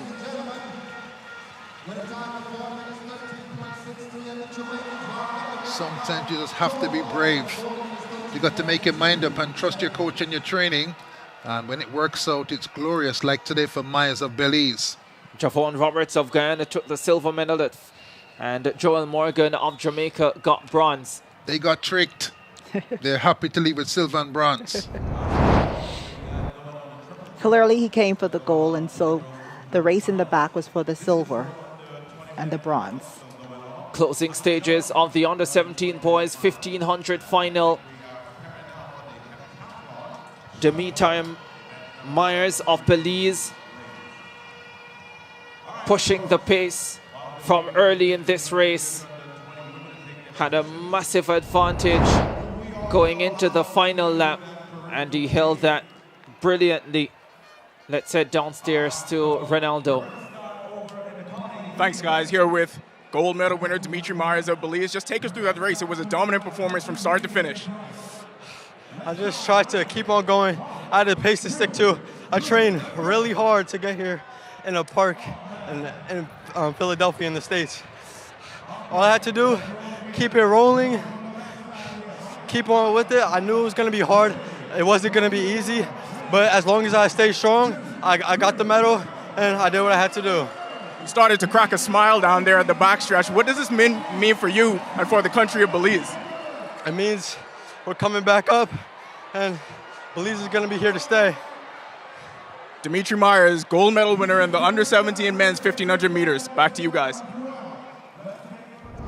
He says he's trained so hard in a park. And here he is, CARIFTA champion in Nassau. Back up and here to stay. Belize. And he also said that he had a pace to maintain. And clearly he knew that pace from the beginning because he set out on a pace on his own, maintained that pace, and got the gold medal.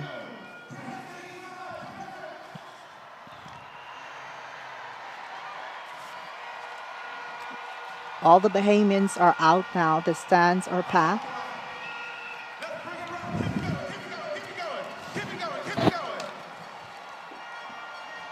Would it be a major sporting event without the Mexican wave? Yes.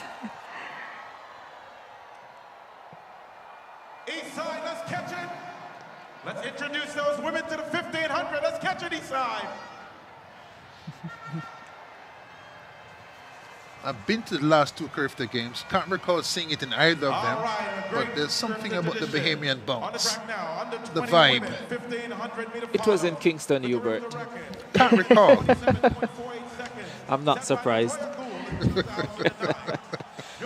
On the 20 girls 1500 final coming up, Kaylee Ford, Trinidad and Tobago, Kishay Road, Jamaica, Akia Lightburn, Bahamas, Atoya Harvey, Guyana, Jasmine Mackey, Bahamas, Layla Haynes, Barbados, Batmeyer, Aruba, and Jodian Mitchell, Jamaica. Haynes, bronze last time. Harvey, a medalist in under 17, first under 20 this year, and the fastest time on the clock for Mitchell for 29.42 for her high school championships a week and a half ago. So some highbrow competitors here.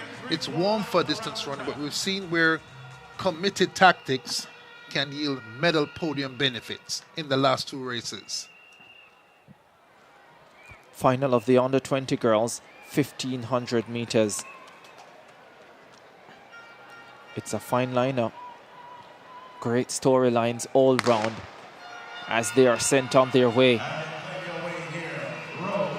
Top competitors from the under 17 division last year stepping up into the under 20s, and the battle begins. Mitchell won the 800 under 20 last year. She too had an ankle trouble at school in Jamaica early this season. Came back to win the 1500 meters in 4:29.42. The record at that point belonged to Natoya Gould, who has the CARIFTA record at 4:27 here. The two Jamaicans on the inside, Kishay Rowe and Jodian Mitchell. Harvey of Guyana in the mix as well. One of the finds in Kingston last year. Guyana is good at all three distances, 800, 15 and 3000, and Mitchell, defending champion, a little rap on her knee, not looking too comfortable to me as she comes through the first 300 meters. Two Bahamians in the lineup as well, Jasmine Mackey and Lightburn. They seem to enjoy running together. No one's distinguishing themselves as a lead in this pack as yet. Haynes of Barbados in this setup as well, and looking strong. Just has to be careful about all that traffic ahead of her. Kaylee Ford of Trinidad and Tobago got her opportunity at last at CARIFTA last year and took it, leaving with a medal. The last two races at this distance featured early breaks for the lead. that got medals for those persons who took the courage. This pace looks so slow that you're worried that you're going to have traffic. The field is small as Harvey, the Guyanese, just begins to edge around to take the lead.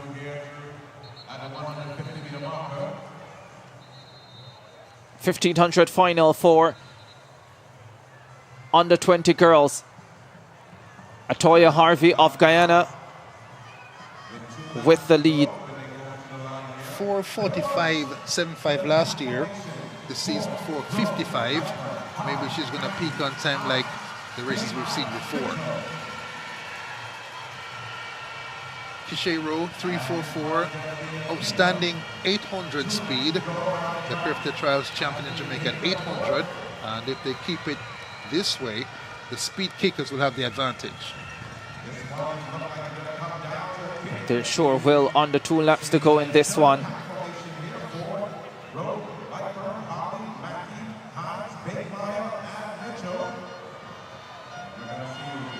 The field still closely bunched.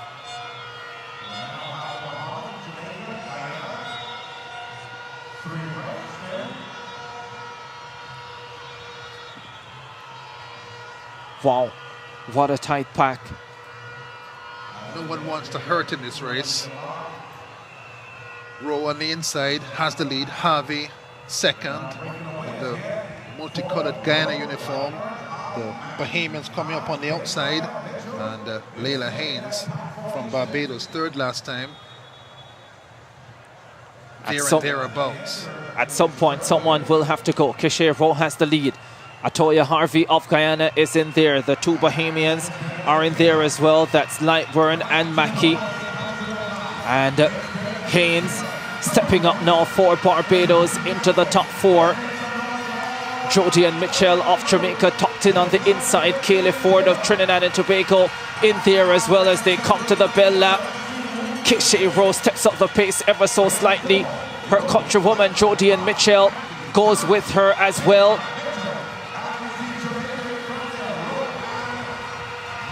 Kaylee Ford and Atoya Harvey. Ford of Trinidad and Tobago. Harvey of Guyana also in the mix as well. Haynes of Barbados, the bronze medalist from a year ago. Down the back stretch. Kishay Rowe of Jamaica still with the lead. Haynes still looks full of running for Barbados in third. They've already won the under 17 girls 1500 meters. Kishay Rowe of Jamaica leads. Jody and Mitchell is in second position. She usually finishes really fast, Jody and Mitchell, but it's Rowe who holds the advantage. Haynes goes in chase. She gets by Mitchell, who looks beaten. Rowe trying to hold on for the gold medal. Haynes looks full of sprinting. The Barbadian strikes gold. Back to back on the girls' side here at CARIFTA 50. Simmons to Haynes, gold and gold. Third last year for Layla Haynes. Here she is on top of the podium, on top of the Caribbean. Big, big finish. Mitchell didn't look 100%, so wrap on the knee. Rowe, great at 800. Her speed took her to the lead. But on top today is Haynes of Barbados with a fine finish. Out sprinted the Jamaicans and takes top spot. Beautifully timed performance from Haynes of Barbados. Kishay Rowe looked as if she had stolen a march on Mitchell and Haynes. Beautiful form down the home stretch for the Barbadian as she went in pursuit and flew by the Jamaican. A word for the wise, if you have speed but the 400 is not quite your thing, move up to 8 and 15. You could be a champion like Layla Haynes. Came in with a 4:45.10, so tonight's performance well within her range. There are times, Ricardo, when times don't matter, the medals matter the most, and Haynes has the best medal of all today. 4:53.29, Kishay Rowe, 4:53.79, Jody and Mitchell, 4:55.99. Gold for Barbados, silver and bronze for Jamaica. Atoya Harvey out of the medals in fourth. Just first under 20, her chance will come.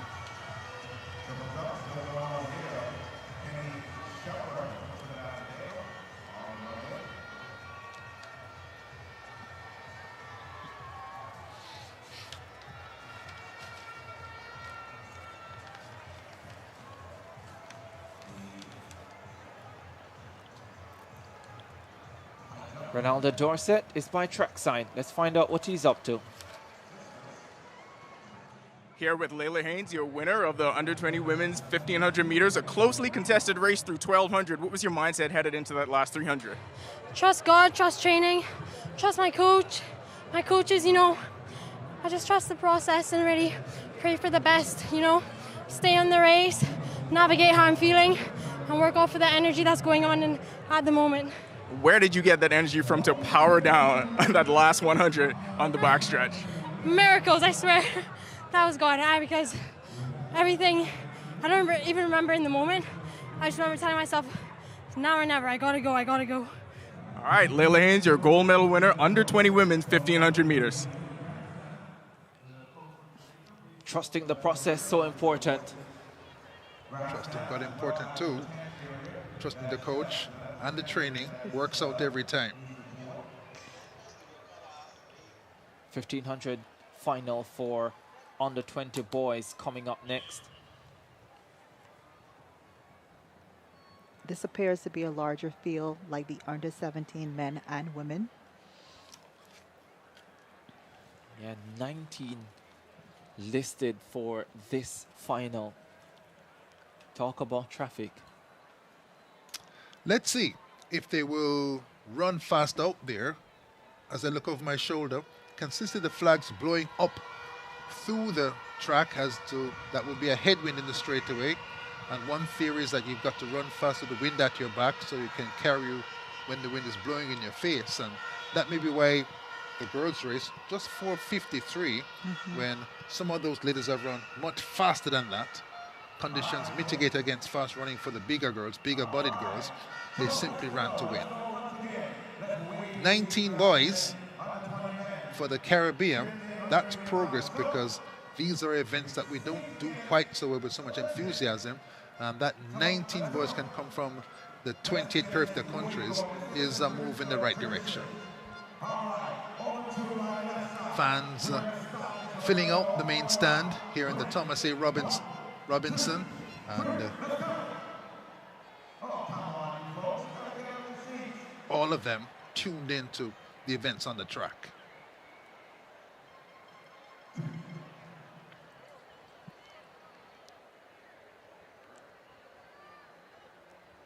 Great crowd building inside the grandstand. Primed areas inside the Thomas A. Robinson Stadium.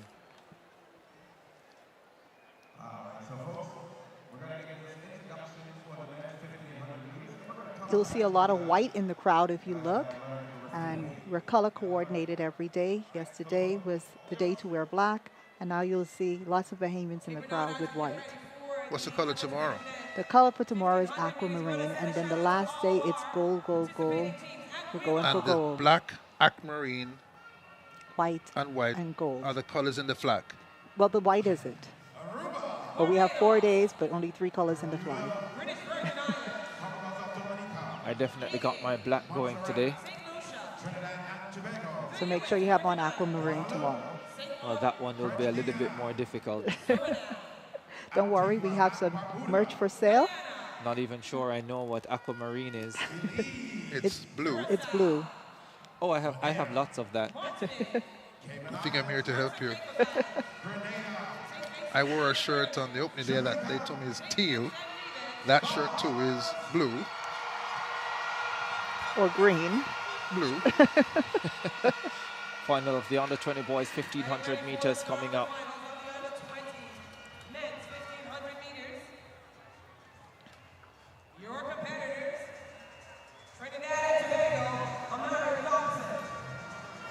Let's see if we have all 19 of them. Does not look to me that there are 19 athletes out there.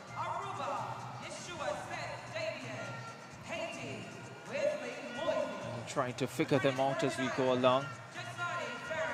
Amara Thompson, Trinidad and Tobago, Ainsley Campbell, Jamaica, Kaysen Garland, Turks and Caicos, Dambiana Varuba, Wisdom Moyes, Haiti, Farrington, British Virgin Islands, Sion Booker, Guyana, Kazai Siadi, Bermuda, Raywin Winder, Bahamas, Kamaria Bygrave, Jamaica, Alexander Kane, St. Kitts and Nevis, Andre Armstrong, Belize, Ali Davidson Higgs, Turks and Caicos, Tafari Waldron, Trinidad and Tobago, Daniel Mars, Belize, Augustine Blatchick, Martinique, Jonathan Lynch, British Virgin Islands, Calla Richardson, Bermuda, and Bowman Dizon of the US Virgin Islands. Booker from Guyana has won 1:51.67 for 800 meters.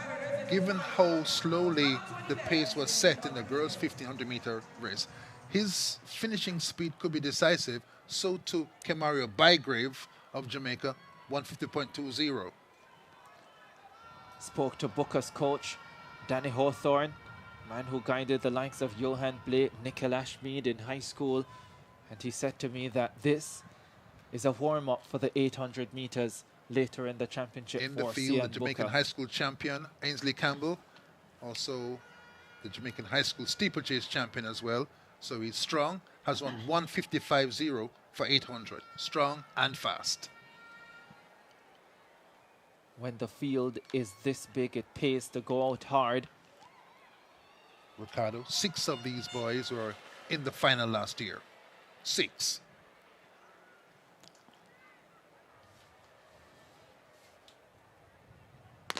Three and 3/4 laps of the track. 1500 final for the under-20 boys. And already Amari Thompson of Trinidad and Tobago surges to the front, understanding that it's important to get out of the traffic as quickly as possible. The girls were cautious in the first 200, 300 we're watching here, but the boys have decided to go faster because the field is big. Don't want to trip or fall when you try to make your move, as you can see in the second pack, because they're going slower and the traffic is heavy. Some bumps and squeezes already. Kason Garland of Turks and Caicos Islands comes in with a time of 4:39, so going quickly for what his personal best is, but he's the man with the lead.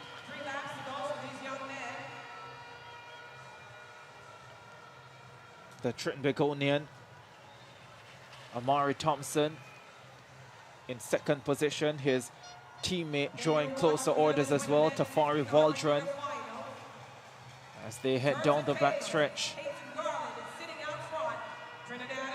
So it's Garland of Turks and Caicos, then the 2 Trinbagonians in second and third.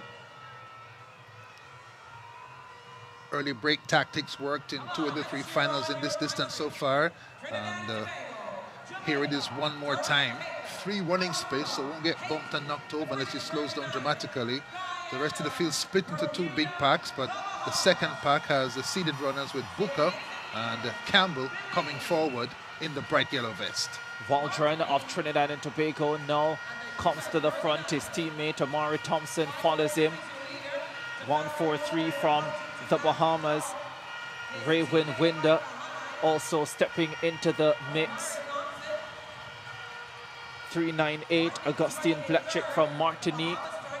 In the bronze medal position at the moment, Ainsley Campbell of Jamaica also ranging up. Sian Booker of Guyana steps forward as well into the mix. Early pace fast, pace now slower, allows the second pack to merge with the first pack. Ainsley Campbell, with that 2,000 steeplechase and 5,000, has made his way to second. And again, there are some bumps and pushes because the pace is more gentle. There's a push in the back, not anything ill-meaning, but because the traffic is tight, everyone is fighting for space. Blatchick of Martinique now escapes to the front. Tactical affair going on here. Stepping into the picture as well, 1:78, the Bermudan. Deciding he wants a piece of the excitement. That's 1:75 from Bermuda, Kazai Sealy. The bell lap sounds, and Ainsley Campbell of Jamaica has the lead. Kazai Sealy of Bermuda now takes that over. Blatchick of Martinique is in third. Sian Booker of Guyana is holding on to fourth position. Waldron of Trinidad and Tobago wants to have another go. Sealy of Bermuda Campbell of Jamaica goes by him once again. 200 meters to go. The Jamaican takes charge. Seeley of Bermuda. Booker is into the bronze medal position for Guyana. Blatchick is still close to him. Down the home stretch they come. Seeley on the outside. Ainsley Campbell on the inside. The Jamaican fights down the home stretch. Seeley has a look back. That means he's beaten. Ainsley Campbell strikes gold for Jamaica in the under-20 boys 1500 meters. Outside 4 minutes. Clock didn't stop. 4:05.5. 59 flat for Campbell on the last lap. And fought off. A little touch for as they came into the straight. 1 foot on the inside for the Bermudian. But there's Ainsley Campbell. Can't stop winning. Won 2 gold medals last week at championships. And here he is, champion of the Caribbean. 4:05.54. The winning time for Ainsley Campbell of Jamaica. Gives the Jamaicans their first gold medal on the track of CARIFTA 50. The race was so unpredictable for so long. We had so many different athletes that came to lead the pace. And so it wasn't until going into the last 200 that Seeley and Campbell decided that they were going to go for gold. Here is where Campbell made his move at the top of the backstretch. And even then, Seeley still hanging on to him. Seeley runs at him again. Here he's gaining on the top curve. Goes to the outside. Campbell fights him off. Then eventually, in this big sprint, Seeley realizes that Campbell is gone and settles for silver. Yeah, he just could not match that speed of Campbell. And he looked back, knew he had the silver medal secured, and he backed off. Campbell's coach, Jamaica Hamlin Pagan, surely smiling at home watching the race. Ainsley Campbell, CARIFTA under-20 1500 gold medalist. The silver going to Kazai Seeley of Bermuda, and the bronze medal to the Guyanese, Sian Booker. That looks like Kemaria Bygrave of Jamaica being taken away on a wheelchair. The Jamaicans have really been falling today. Tough day for the black, green and gold. Has had a wonderful season, especially at 800 meters, but here in the traffic, bumped and tripped and out of it, and not alone as well. It's a hazard when you have traffic, and the hazard can turn painful. 1500s out the way. More to come in our coverage of CARIFTA 50 from New Providence in Nassau, Bahamas.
CARIFTA 50 from Nassau in the Bahamas. We've just witnessed the 1500 meter finals. And those are out the way. We also saw earlier semi-final action in the 100 meters. So much more to come, including the 400 finals.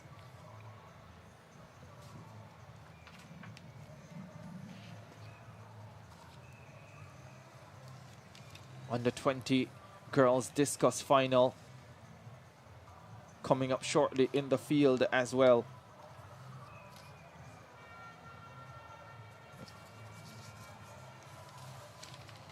But Tanique's favorite event, next on track, the 400s.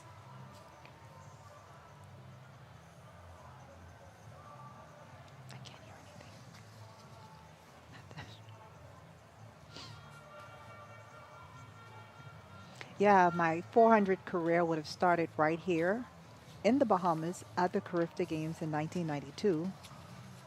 And so this really brings back memories.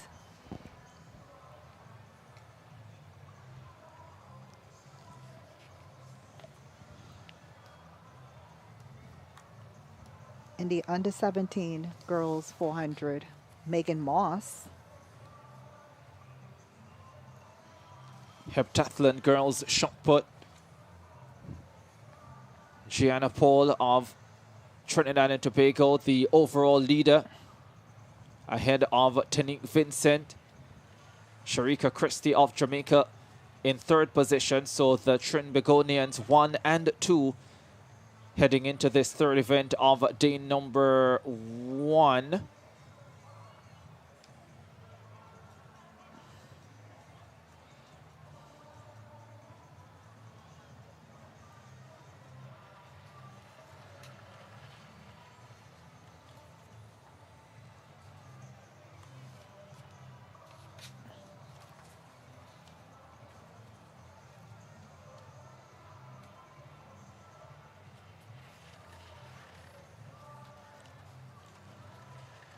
Thirteen ladies in this event.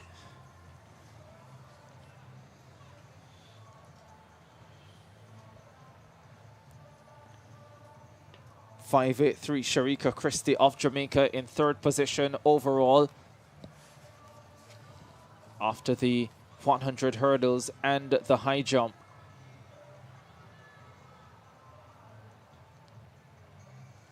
Shot put action now.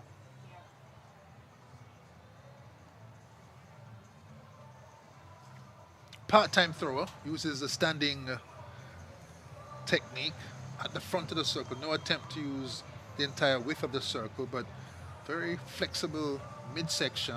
Is able to really crank out a turn from the standing position, and that shot goes legally inside the sector marked with the tape, going like a triangle going outward.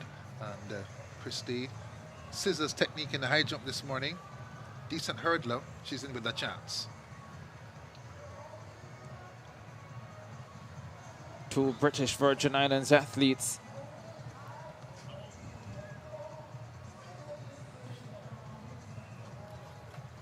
in the heptathlon.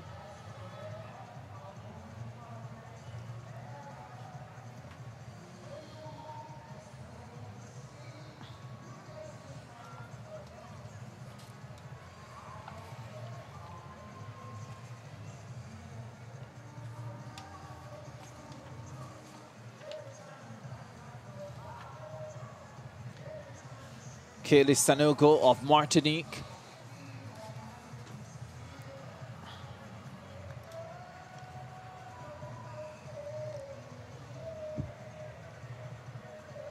Not seeing any performance boards by the field event areas, so very difficult to tell the performances being put down by the athletes.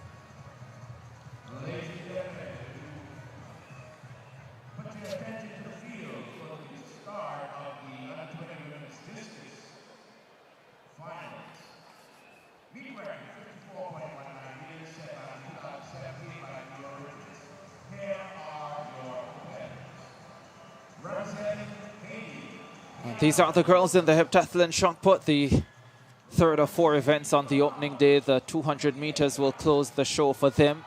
Just saw Pratt of the Bahamas. She heads out to the circle, and now it's Claxton of St. Kitts and Nevis. As we told you earlier today, West Indies under 19 female cricketer, national under 20 football captain. Clearly, I won't be out of order by saying she's hyperactive, just can't stay still, has so much energy, and has put it in the right arena, the arena of sport. sort of walks across the circle, but as a cricketer, has a lively arm and gets a shot to travel some distance out there. Ashley Penn of the British Virgin Islands.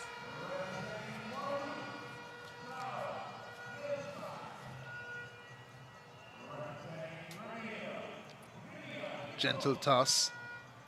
Her body type, a high jumper, hurdler body type. Just like cricket with batting all-rounders and bowling all-rounders, the multi-events have body types that give you an advantage in a certain bandwidth of events. So you try to make those as good as possible and pull the rest along. And the shot put, clearly one that Ashley Penn has to work on. She's just 18, can come back to CARIFTA next year and may come back with some more body strength and good technique for the shot put.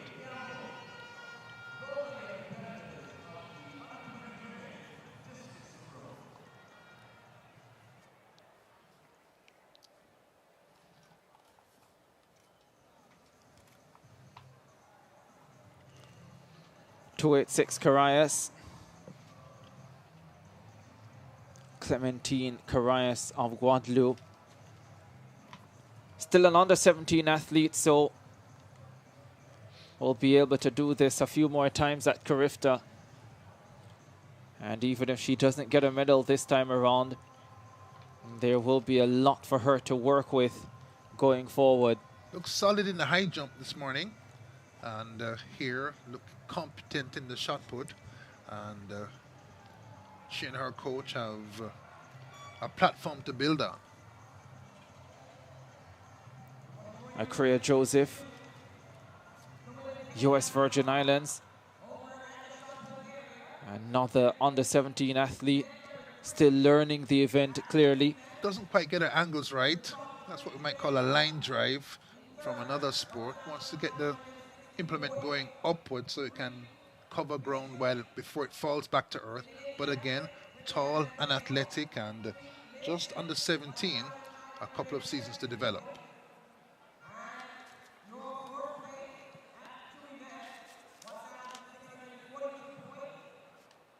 Essence Sands of the Bahamas, light on her feet in the circle. We'll have to refine that shot put technique. The next track final scheduled for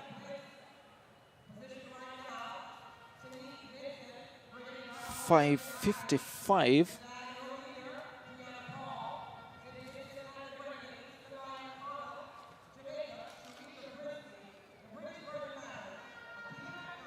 So we're 7 minutes away from that. There's Tanique Vincent, 508. She's in second position overall with 1,517 points. Didn't get a high jump under 17 medal this morning like she did a year ago in Kingston. That was a surprise. But she is definitely on course for heptathlon medal, something she didn't get in Kingston last year because she finished 5th.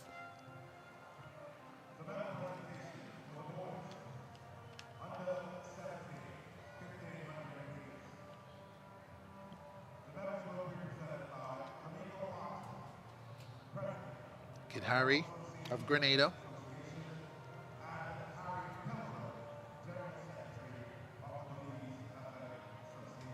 Uses half of the classic Pario brand glide technique.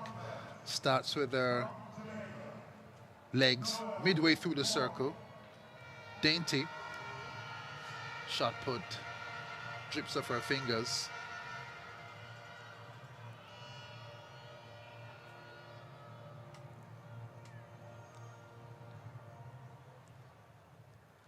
And now the overall leader, Gianna Paul, steps into the circle. You can see the coaching. Doesn't move the entire circle, but further back than the girls who went just before. And her angles lined up nicely. Her shot put goes up really to a superior distance than we've seen the last few rounds. And Gianna Paul, 17, inspired by Tara Gittins, the outstanding Trinidad and Tobago heptathlete, pushes forward in the shot. Here from St. Vincent and the Grenadines, Samaya Connell had a personal best 1.63 meters in the high jump earlier today. Left-hander, don't see that often.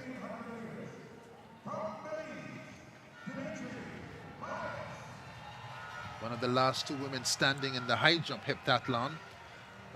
Jumped really well there. And here has put out a decent effort in the shot put. A 10.50 shot putter. Connell.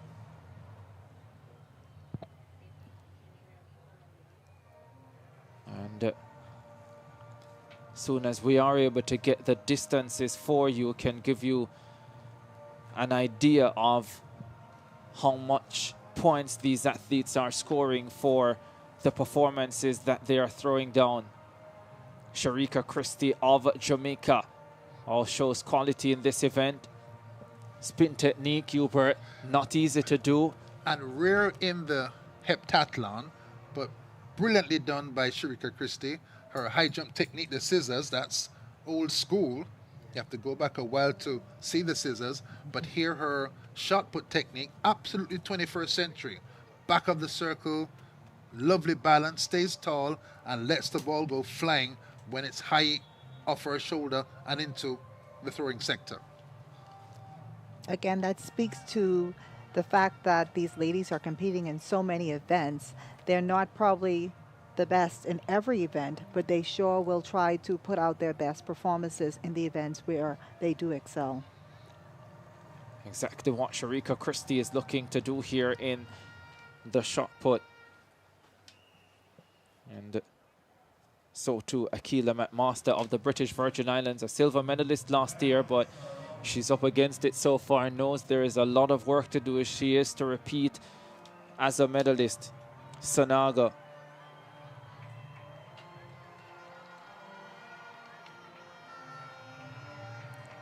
Kaylee Sanogo of Martinique gets the white flag. Tested the circle when we came into the building on Thursday, Ricardo. It's sticky. The throwers will likely have on their fast shoes that allow them to move across the fairly sticky circle with greater ease. They've got sticky shoes for slick circles as well. They're ready for all conditions they might find.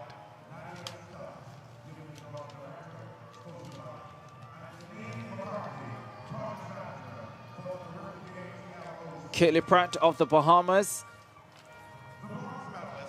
From the Bahamas,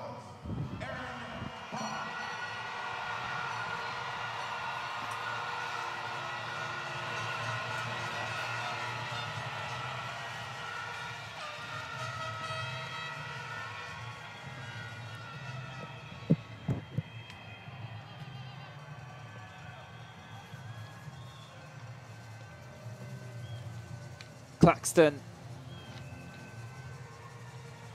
St. Kitts and Nevis. She too gets the white flag. Yeah, 3 rounds for each competitor in the heptathlon shot put, so they go pretty quickly. Medal presentations also going on. You can probably hear that in the background. Those in the in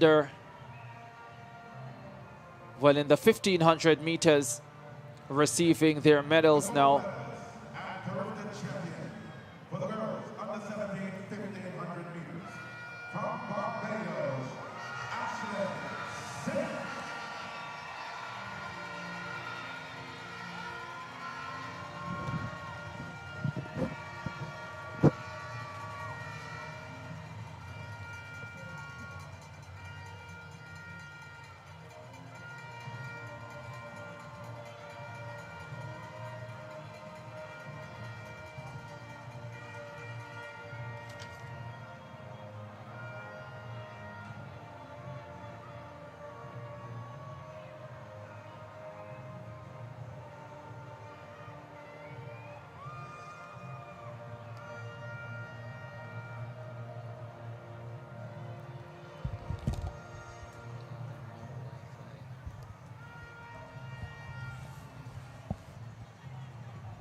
400 finals still to come. Opening day coverage of CARIFTA 50 from the Thomas A. Robinson Stadium in Nassau, Bahamas. Ricardo Chambers alongside Hubert Lawrence and Tanique Williams for this evening session.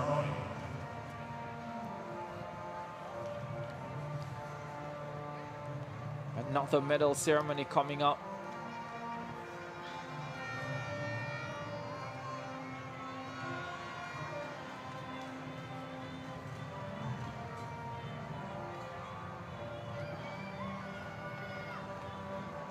Under 20 girls, 1500 meters. Layla Haynes of Barbados with a terrific stretch run to strike gold.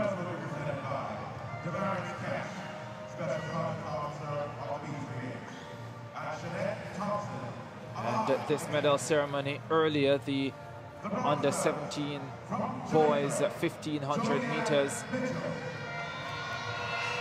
Took the pace up, did Myers, and finished strong when others weren't sure if he could come through to take the gold medal, and his reward is standing where he is now at the top of the podium. Big performance and a big smile from Myers of Belize. Under 17 girls, Simmons of Barbados, first of 2 gold medals for Barbados, winning both girls events. Bar of Bahamas winning the bronze medal.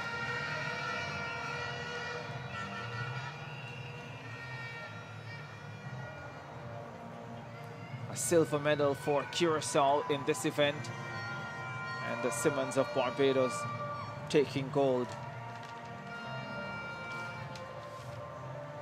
The gold medalist at 2023. Dean Marie Barbie of Curacao set the pace. Hang on well when she was challenged by Barr down the stretch for the silver medal. But Ashlyn Simmons of Barbados made her move with about 250 to go, and she was not to be caught.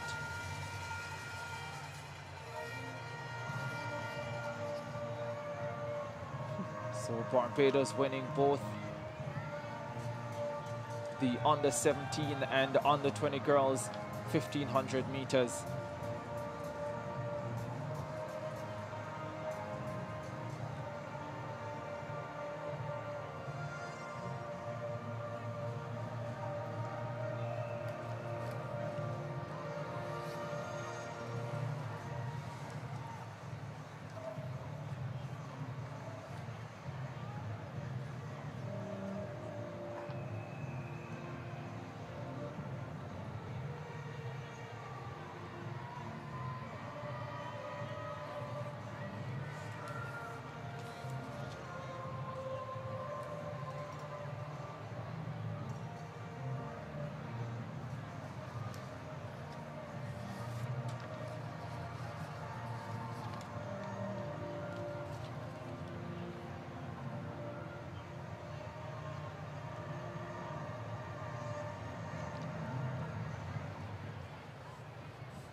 Quiet moments here.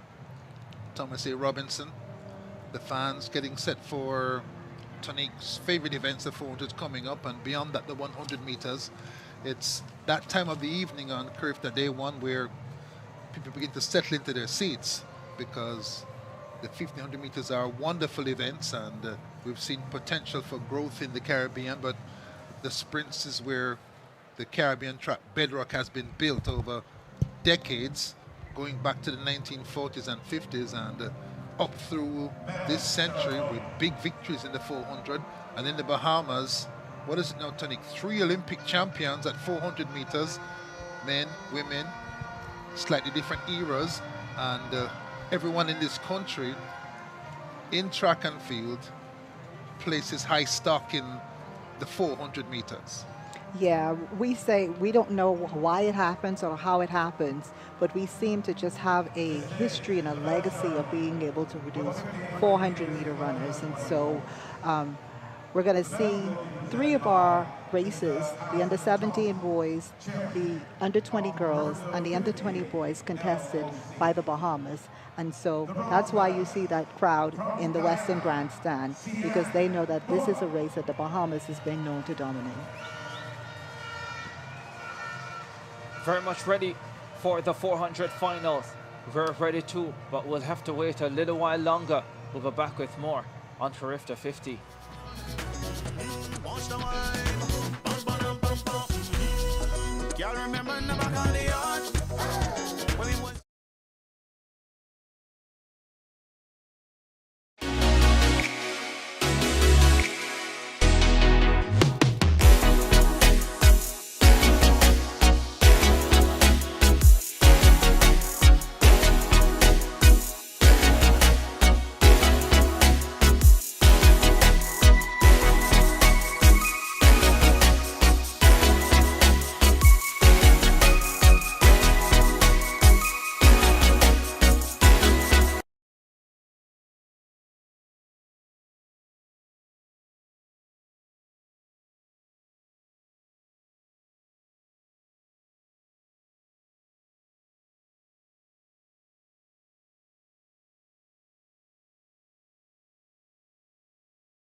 Williams, Hubert having a chat off here with Tonique about 400 athletes coming in all shapes and sizes.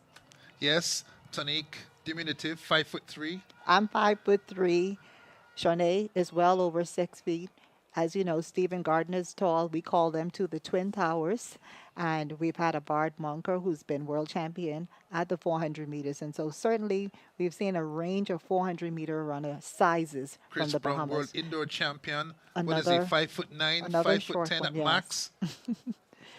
So it's about the gut, you know. It's about us being passionate about going out there and executing. And so it doesn't make a difference what size it is. Elsewhere in the Caribbean, Kirani James, Olympic gold, silver, and bronze world champion, a giant. First world champion, Bert Cameron, a giant. But on the other side, Pauline Davis-Thompson, world indoor medal, 400, not that big either. Right. So it varies on the women's side, but the men almost all are big guys. Had the final of the women's triple jump, the under 20 girls triple jump, which went earlier. And we'll have a look at the top three in that event.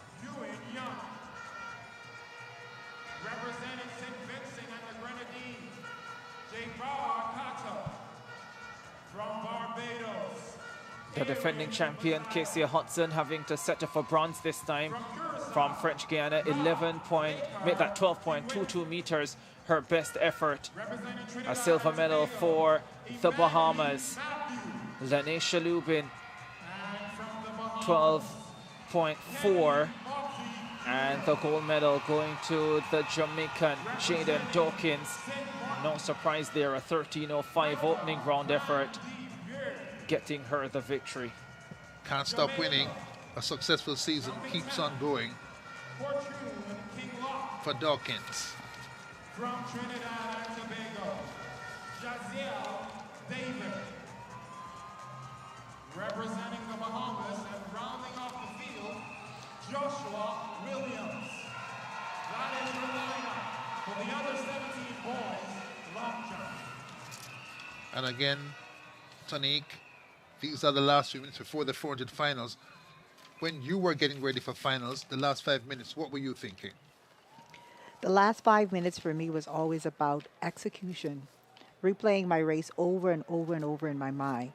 You would hear athletes say all the time, I'm going to stay in my lane. And what that really means is that you're really rehearsing every step of that race. Because as you know, the 400 has 100 meters, 100 meters all the way around the track. And every 100 meters of that race has to be executed in a different way. The start, the first 100 meters, that back stretch, coming around the curve, and of course the home stretch. It's not an easy race to run. It's an endurance race, but it's also a speed race. I've run 49:07. You know, Shanae has gone under 48 seconds. That's not a slow time by any means. And so it takes a lot of focus. It takes a lot of execution. She ran at 48.3, and the world record, 47.60, 1985 Marita Koch. And that record in conversations now, because Sydney McLaughlin Leverone is thinking of going to that event this year. What do you think? I think it would be exciting to see that record go. You know, we've seen some records that we thought would never be broken. And so this is definitely one of those. And I think it's about time that, you know, we see that this record falls so that we can keep pushing that limit. I believe it's possible.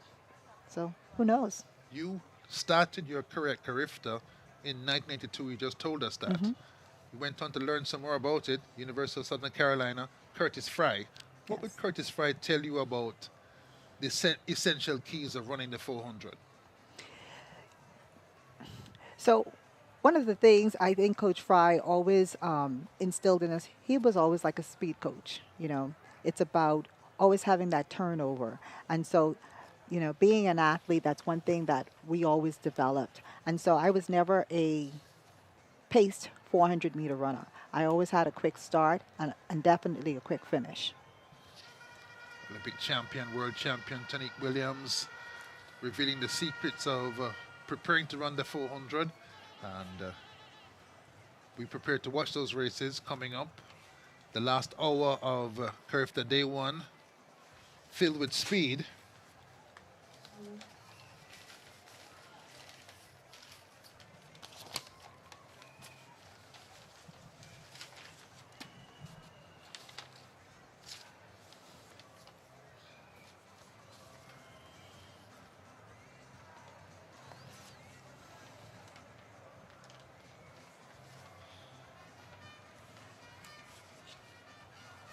All right, folks.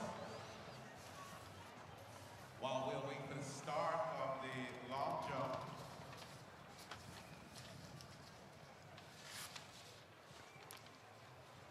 That's where we are in the Bahamas. we are getting ready now for the long jump under 17. Medal ceremony for the under-20 girls, 1500 meters. Jodian Mitchell of Jamaica taking the bronze medal.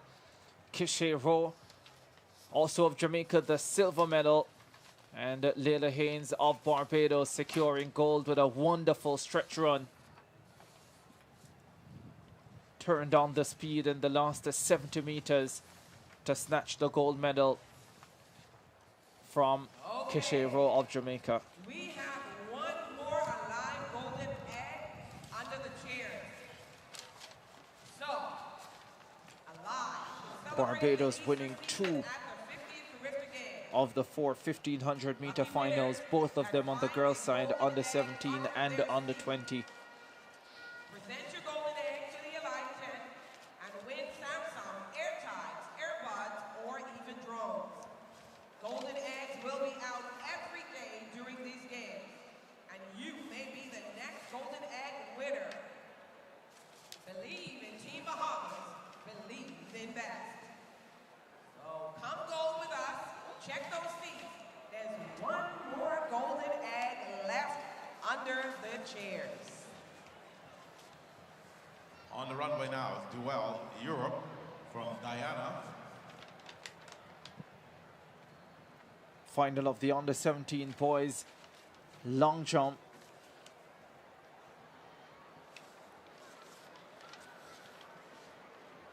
Duel Europe of Guyana on the runway. 6:56 performer. Opening round, second jumper in the order after Anthony Chin Jr. of the Cayman Islands.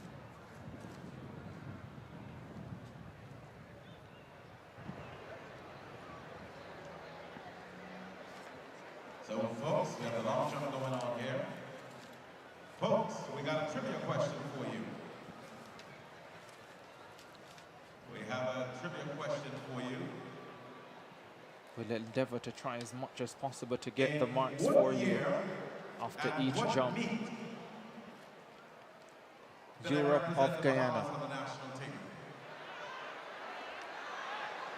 First attempt coming up in the under-17 boys long jump final for the Guyanese. Close on the board, challenging the 6-meter mark.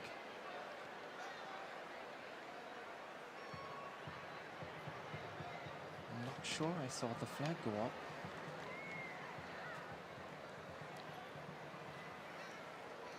All right, we really do have a true trivia for you. What year did our announcer, Philippa Arnett, Looked like it might have been a foul from the angle that we are seeing it from, but these officials in a far better position than we are to judge fair jumps and foul jumps. short order, and to see if anybody can get that win, and you'll love the surprise.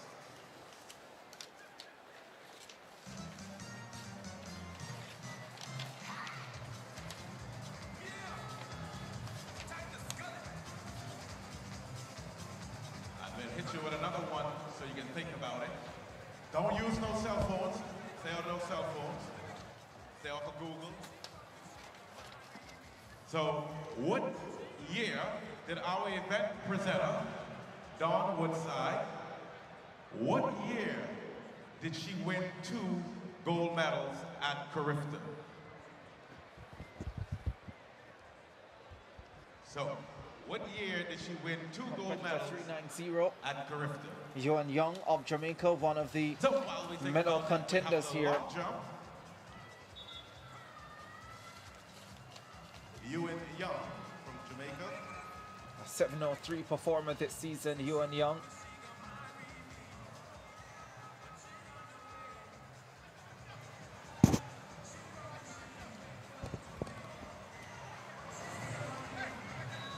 Takes off behind the board. Only one competition this season where he's gone over 7 meters.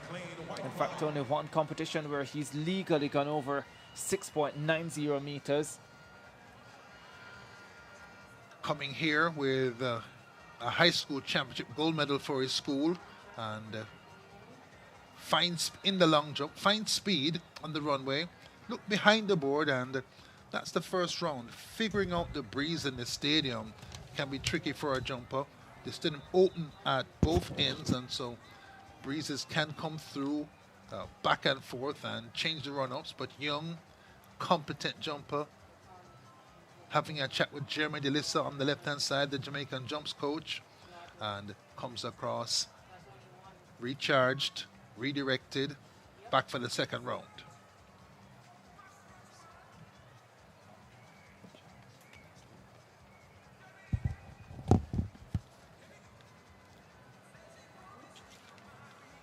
.429, Javier Cato from St. Vincent and the Grenadines.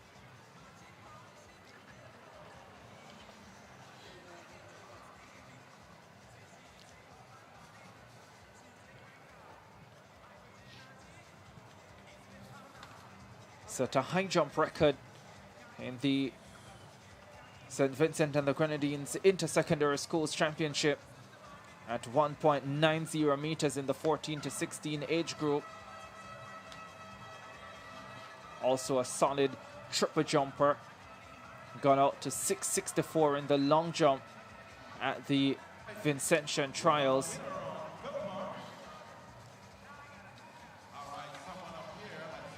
Has a good example to follow in you or Ryan, who's in the under-20s.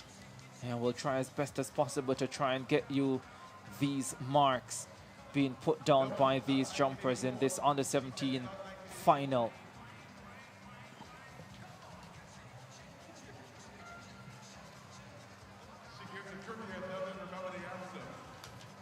Aaron Massia of Barbados.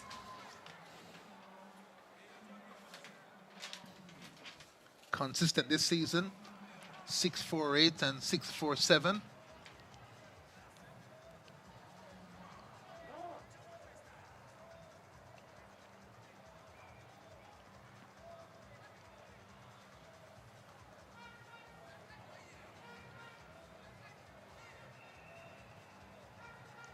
was not 1984.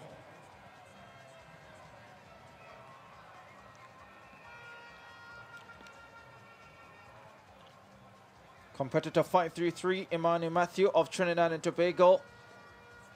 Another one of those gold medal contenders here.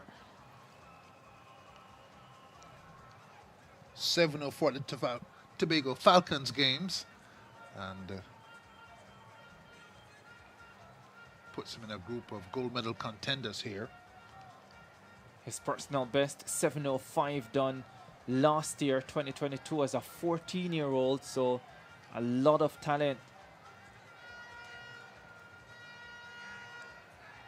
Takes off just behind the board, but that's a big one. Best effort we've seen so far for sure. He can really jump, a very smooth run up, and when he gets a takeoff, elevates and steps up into the air and has the speed help him travel horizontally. A lovely effort by Imani Matthews. That's a big one. Maybe we'll get the measurement on that one, because it has surely taken the lead.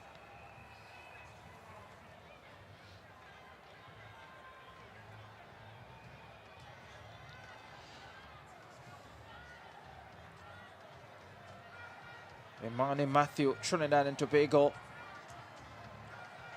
still 15 years old, turns 16 on the 28th of June. Wendell Williams, his coach, the jumps coach for the Trinidad and Tobago team, also the man who guides Andwele Wright, the Trinidad and Tobago record holder in this event. As we have another look at Imani Matthew. And he took off from behind the board as well. Oh, here's another big one. This time from the Bahamian. Moxie Jr., Kenny Moxie Jr. Kenny's dad is also a former CARIFTA athlete. He would have competed on several teams with me, and so you're seeing a changing of the talents here with Kenny Moxie Jr. His father was actually a pole vaulter.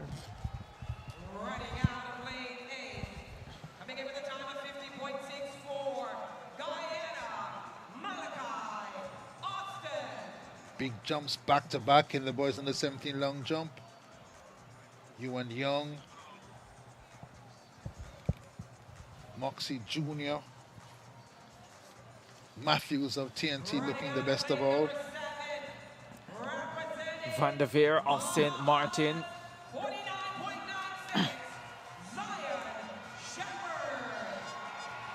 Under 17 400 final coming up shortly as well.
I think the stadium announcer going through all the Bahamian names who will be contesting finals today. Or maybe not, no. This is the long jump final for under 17 boys. That's our focus. As Courtney Kinglock of Jamaica just ran through the pit just there. And it gets the red flag.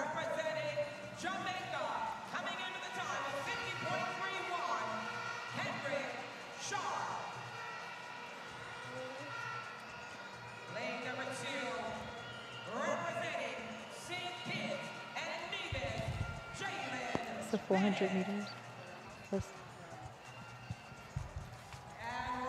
Competitor 520.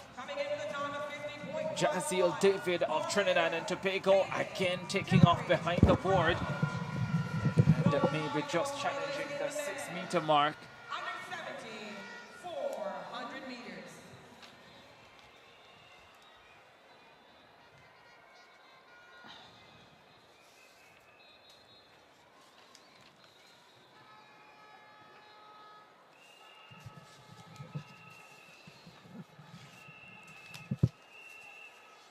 Are getting ready for the 400 finals, but it's the boys we're seeing out on the track at this stage. We were to have the under-17 girls 400 final first, but the boys are out on the track, so not sure exactly what's happening here.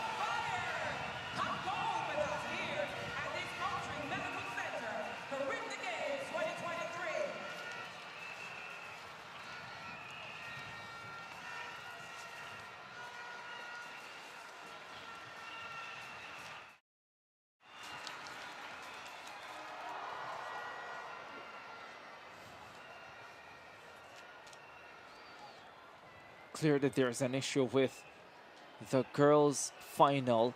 No, I suspect there were 2 Guyanese athletes who did not run this morning. They were allowed to run subsequent to that against each other, and they might have made the time to get them into the final, and I think that might be presenting an issue why we're not seeing the girls on the 17 400 final.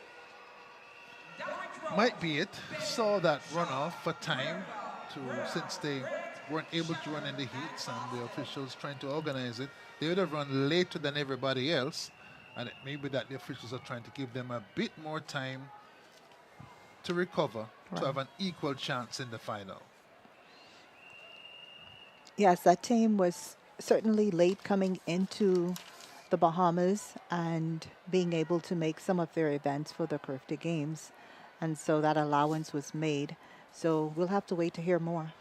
Yeah, Tiana Springer, the only Guyanese athlete in that lineup, the under-17 girls. But the boys are on track.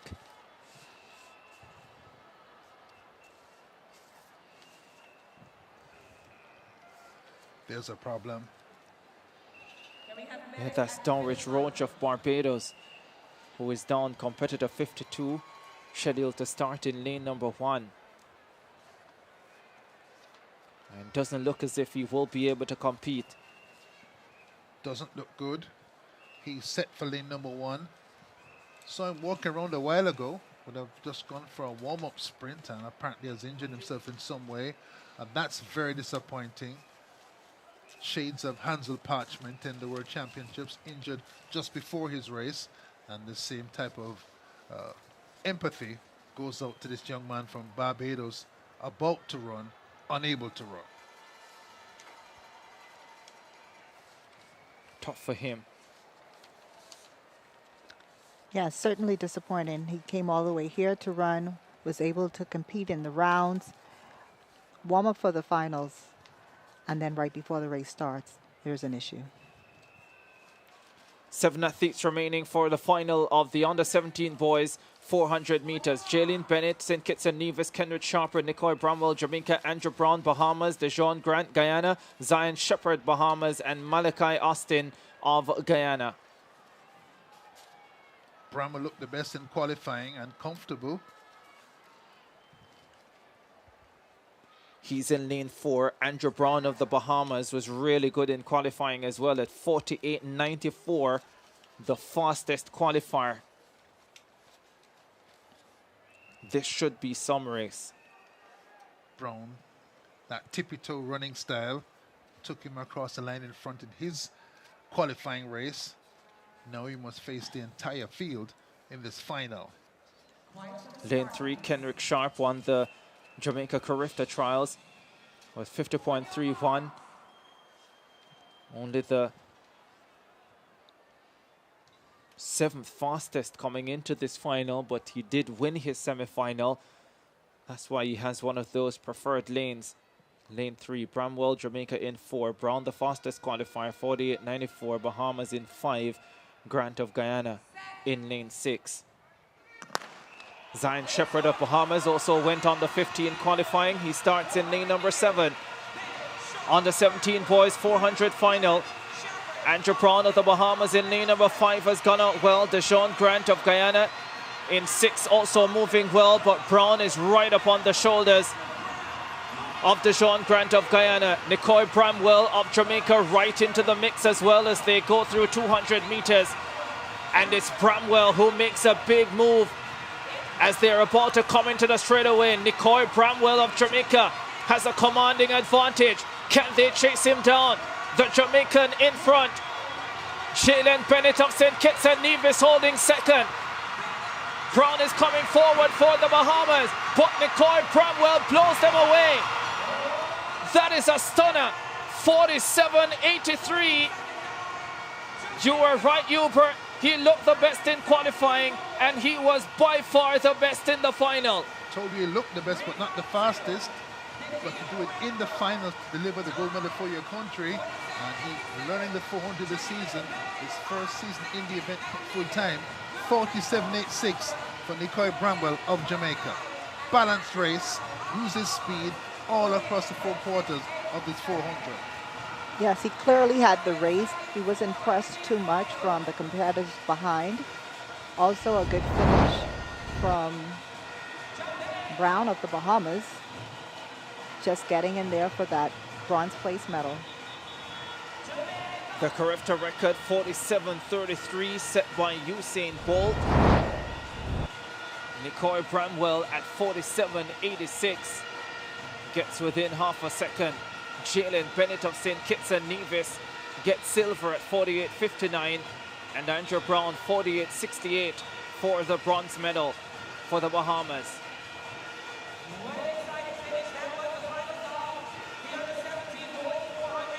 Nicoy Bramwell, a sprinter, Hubert Anthony, 100, 200. His high school had better 100, 200 sprinters in his age group this year. Decided to push him to the 400 meters with the thinking that he'll go back to the sprints next year. But after this, I don't think so. I'm pretty sure they are not sure. Who knows? Usain Bolt had the record at this under 17. He went to the 100 and the 200. It may be the same thing. Usain Bolt, special breed of human being. What applies to him does not always apply to everybody else. Yeah, that was some performance from Nicoy Bramwell, though. It's the best I've seen him put together a complete 400 race this season. He's run the races, Ricardo, as if he's afraid of the event. Jogging the first 200 all season, but here committed more to the first 200 meters and got his reward with a fast time sub 48 for the first time. Under 17, very young still. The 400 is not an easy race mentally, and so as a young athlete, it's something that you have to be comfortable running fast.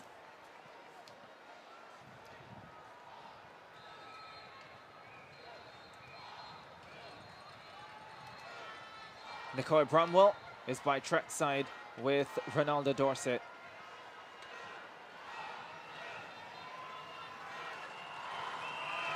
Nicoy Campbell, winner of the men's under 17 400 meters. First medal on the track for Team Jamaica in this meet thus far. Tell us what it feels like. Feels great, to be honest. It was a good race. And tell us about the celebration. You stopped right after you crossed the line, gave a pose, had a word for the crowd. Tell us about that. Yeah, just feel happy to finally get silent the Bahamas crowd. You know, they all be talking a lot since the game has started. All right, that'll do it. Our men's under 17 400 meter champion. Well, his response is just like his performance. Quick, snappy. Not sure you can silence the Bahamian crowd, though. Not sure you should. It's a home meet in the 50th year of independence and the 50th CARIFTA, and they should be like noisy. But this is Bramwell. He made his noise on the track. The best balanced 400 from him all season. Gets him under 48 seconds. He had a point to prove, and he did that. But again, the Bahamian crowd were on their feet. We had 2 persons in that final. We got out with a bronze medal. And so you heard that Jonquil music, which you will hear over and over again as we cheer on the Bahamian athletes that are just doing a well job up there. Strong statement on the track, though, after he crossed the line, pointing to Jamaica. And it's always been such a good and strong rivalry between the Bahamians and the Jamaicans. As you know, we've, as the 2 countries that have been really leaders in this event, I think Jamaica and Bahamas has hosted more CARIFTA than any other country. You know, I'm very, very good friends with Novaline Williams from Jamaica. And so even though we heads on the track. we buck heads on the track. We've managed to also bond and form really, really deep relationships. Yeah, Tanique Williams retired in 2006 with a 50.11 fourth place effort. Noveline Williams-Mills won her first individual medal a year later, 2007. In fact, if I remember correctly, Noveline Williams, one of the leading lights in 400 running in 2006. Before that, fabulous 2007 season. On the 20 girls 400 final. This one is coming up now.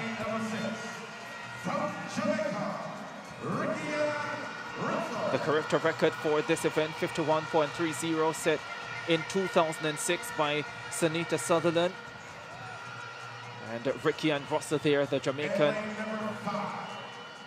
If she's in the mood, if her body allows, can challenge that. Has already gone faster this season.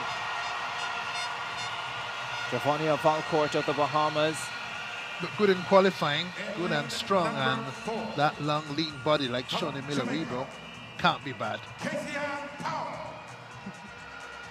Casey and Powell of Jamaica goes in lane 4. In lane number 3, from Grenada, Jamara Patterson beat Casey and Powell in qualifying with a determined run down the stretch. From Barbados, Brianna Boyce.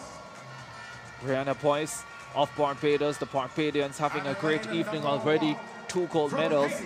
On the track and strong in this middle range. Victoria Gourrier of Haiti in lane number 1. Javonia Valcourt of the Bahamas was the fastest in qualifying at 53.57. Russell looked just about the best in qualifying, running a measured race, and 51.27, has run a number of times under 53 this season, and her resume looking good in 2023.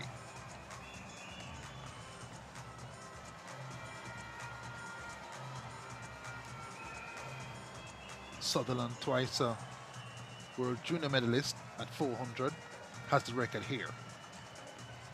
There's the lineup: Correa, Boyce, Patterson, Powell, Valcourt, Russell, Cooper, and Liebert.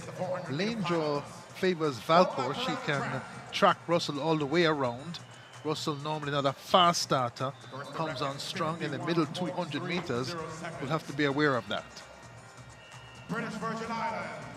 Heard it from Myers of Belize in the 1500, the winner of the under-17 boys event, that he had a pace that he needed to maintain, knew what his training said he could do, and he went out there and delivered it. And I think for Ricky and Russell might be a similar thing over this 400 meters. Can't panic if Valcourt comes up to her, and at the same time, Valcourt has to run her own race as well to try and get the best result she can get today. Tonique spoke about Noveline Williams-Mills. Hope she's listening, because I've always wanted to ask her this. There was a particular season where I felt that she would run the race based on the competition that was in it. And so I found that she would go out completely differently if, let's say, Sania Richards-Ross was in the race as opposed to someone else. There's Javonia Valcourt. She knows she has to run her own race tonight. Sky blue kineso tape on those long legs. When she gets really fit and fast, she could be the next in line to join Tonique Williams and Shawnee Miller-Rebro as historic stars of the 400 for the Bahamas. And you can see that she's really focused. I'm sure there's a lot she's carrying on the Bahamas on her back. And it's different from when you're running 100 meters. It's very fast, it's quick, it's over with. With the 400, there's lots of time to think. There's lots of things that can go wrong. And so you see she's focused. And I imagine right now her heart is beating. What kind of mistake can you repair in 400 meters? It's so many things. I mean, you can go out too fast. You can chase a competitor, maybe go out too fast, not stay at your own pace. You know, and so it's really important to just focus in, run your own race. You always want to keep your competitors, you know, in sight, but you don't want to go out too fast where you're chasing someone and then you don't have enough to finish. They're on their marks. Under 20 girls 400 final. Sent off. Jamara Patterson flew out of the blocks in lane number 3 for Grenada.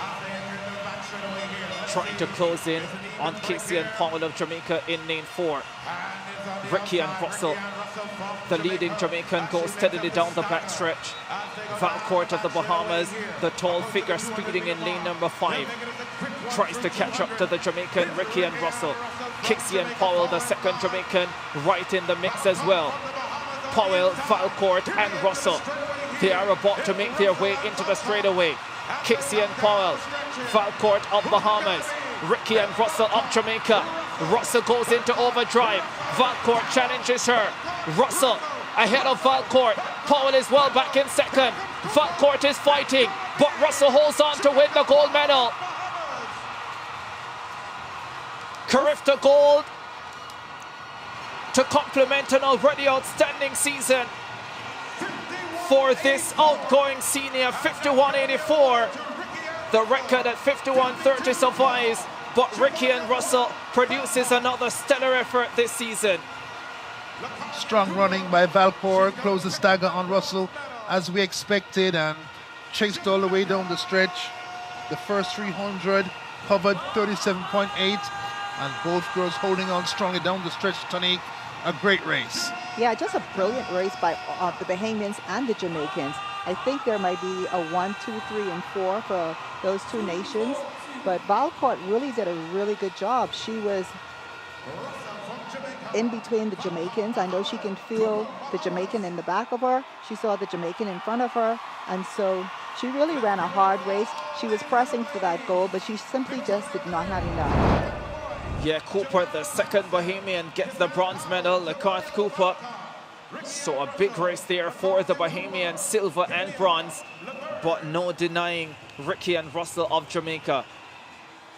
Cooper well back at the top of the straightaway and ran down Casey and Paul to get the bronze medal. The battle raging up front with the yellow-clad Russell holding on to an undefeated 2023 streak against hard-running Javonia Valcourt, who gets close enough to get the silver. Great race. 51.84 for Ricky and Russell. Valcourt 52.12. Big personal best for her. Cooper, the second Bahamian, getting bronze at 53.12. Casey and Powell settling for fourth at 53.68.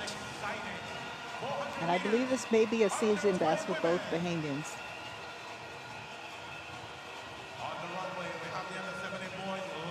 All the flags are out in all their glory. Again, we're living to the tradition of Bahamian 400-meter greatness. You watch the race, second and third for your country. How do you feel? This is a proud moment. For me as a quarter miler, you always want to know that there's somebody else coming up next. And so with Shanae accomplishing 2 gold medals at the Olympics and the World Championships, at some point in time, we know that she's going to move off the stage. You want to know if there's going to be another. And so clearly, we see that there's some Bahamian 400-meter runners coming up. She's got the wheels, tall and smooth. Russell's got the wheels as well, so the Caribbean strong in this event for some seasons to come. Yeah, definitely. Yeah, third time this season under 52 seconds for Ricky and Russell. And the Jamaicans celebrating, the Bahamians celebrating as well. It's one big, wonderful party in Nassau. Campbell wins in the 1500 meters and Russell wins at 400.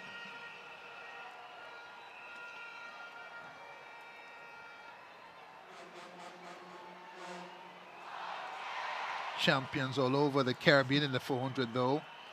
Great champions from Trinidad and Tobago at 400 and Grenada and Jamaica. Remember, Esvot Coombs was a CSE champion for St.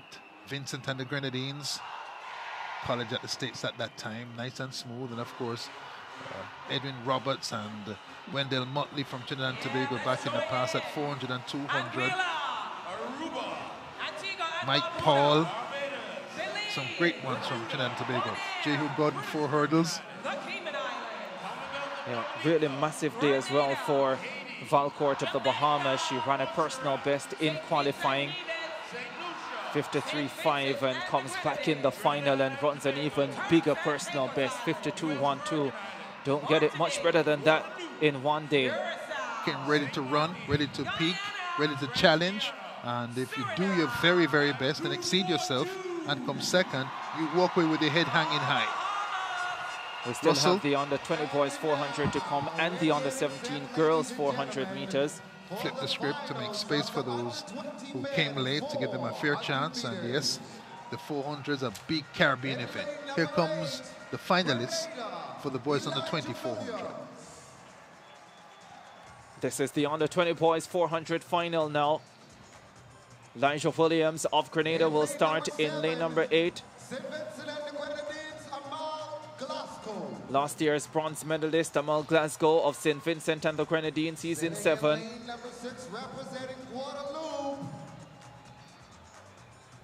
There's Alan Lacroix of Guadeloupe, 47.80 qualifying, looked pretty good. Representing in lane number 5, Jamaica. The favorite, Delana Kennedy of Jamaica. 45.24, undefeated this season, World Junior finalist, 45.27, undefeated. Wesley Noble of Guyana, 47.59 in qualifying. Jasona Dennis, another sub-46 man. He's in 3. Philip Gray Jr. of the Bahamas, he'll get a massive cheer. Great history for the Bahamas in that event as well. Abad Moncur and Stephen Garden and Chris Brown winning major championships for this country. Nakil Denoon of Trinidad and Tobago starts in lane number 1. Part of a big 400 program in Jamaica at high school. Part of a big 400 history in Trinidad and Tobago.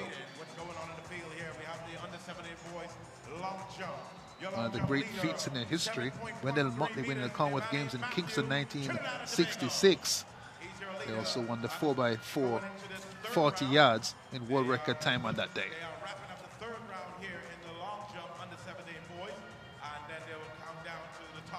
More recently, world champions at 4x4 in 2017.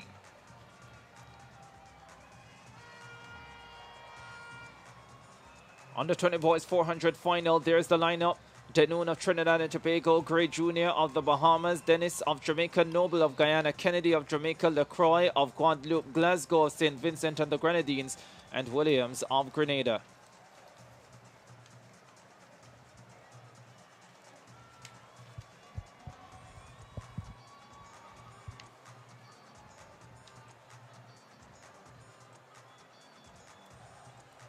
Michael Campbell, back-to-back, under-20 champion, 1995 and 1996. Kennedy seeking to copy that, having won in Kingston last year. Wesley Noble of Guyana in lane number 4. Turning up here in prime shape.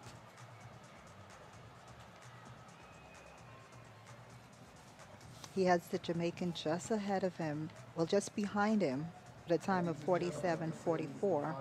So he has something to think about with the Jamaican being behind him. He knows he has to get out.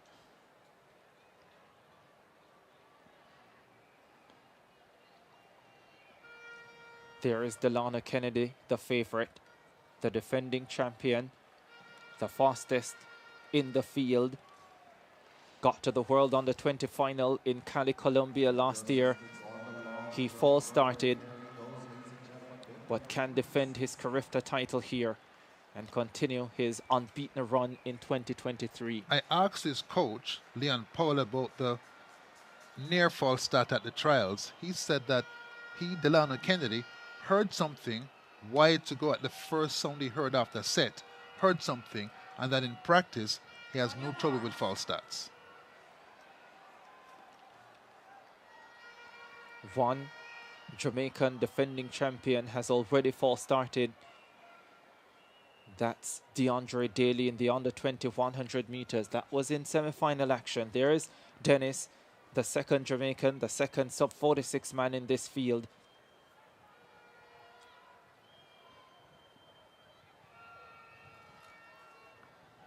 Kennedy the favorite in 5.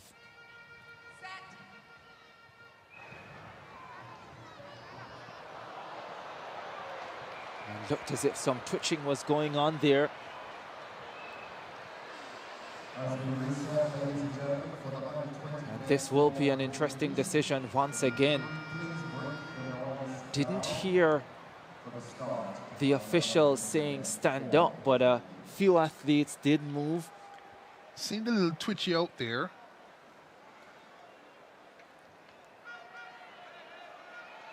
And the officials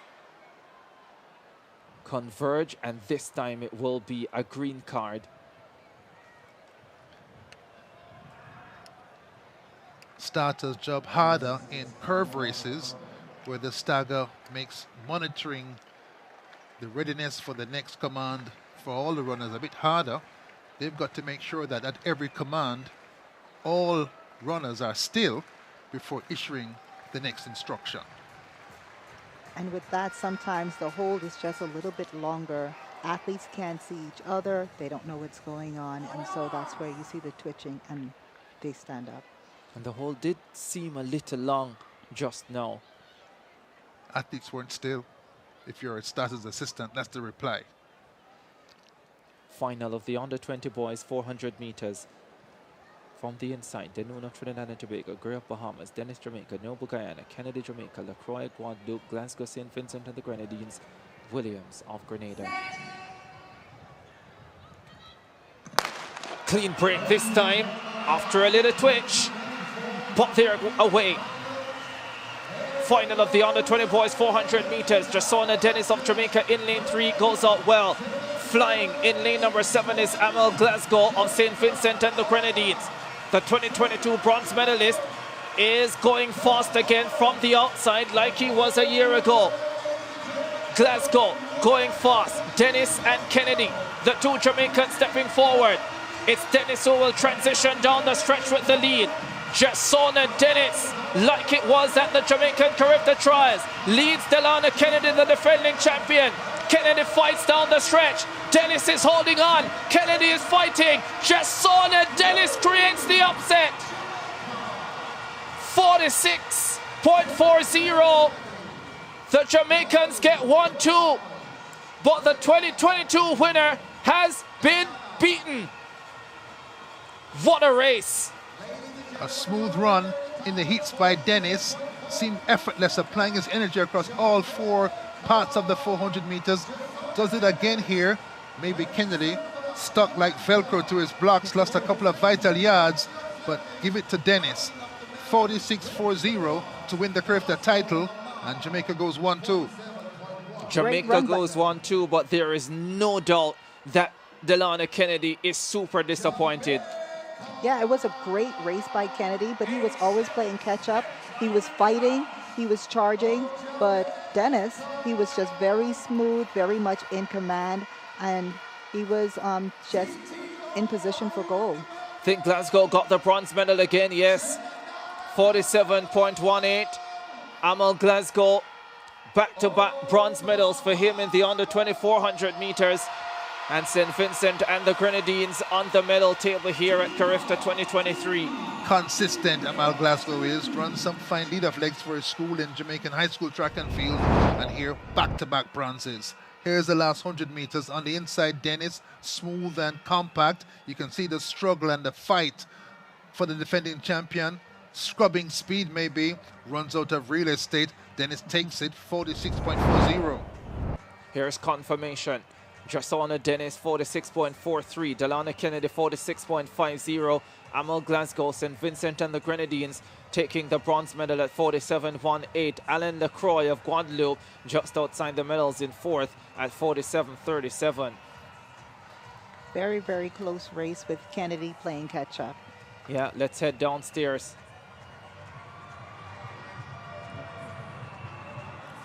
Jasona Dennis, winner of the men's under 20 400 meters. Take us through the execution of that race. I have a hamstring trouble, so I just went out there to get out and build up each 50 meter and run the second 200, and that's what I do. Down the backstretch, tough there holding off your teammate, but a 1-2 finish for Jamaica. Yeah, I was pretty relaxed on the backstretch. Then when I hit the 200 meter mark, I go again. All right, Jasona Dennis, your gold medal winner, under 20 men's 400 meters. Yeah, thanks very much. 400 meters, under 20 boys out the way. We still didn't see the under 17 girls 400 meters. That's still to come in our coverage of CARIFTA 50. Stay with us.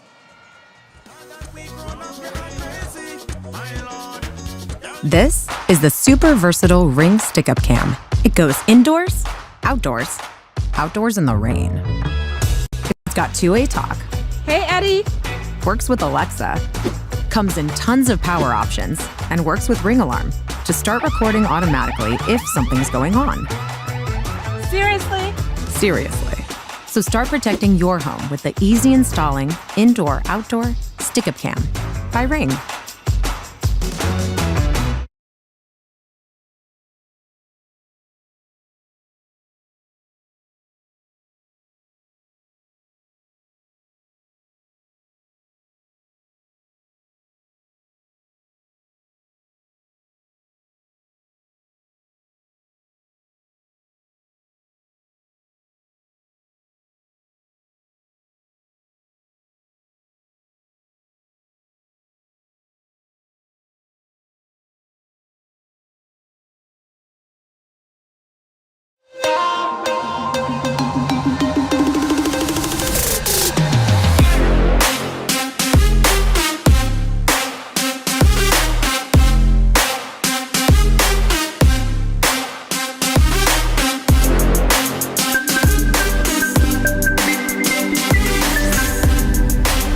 With coverage of the CARIFTA Games from Nassau, Bahamas.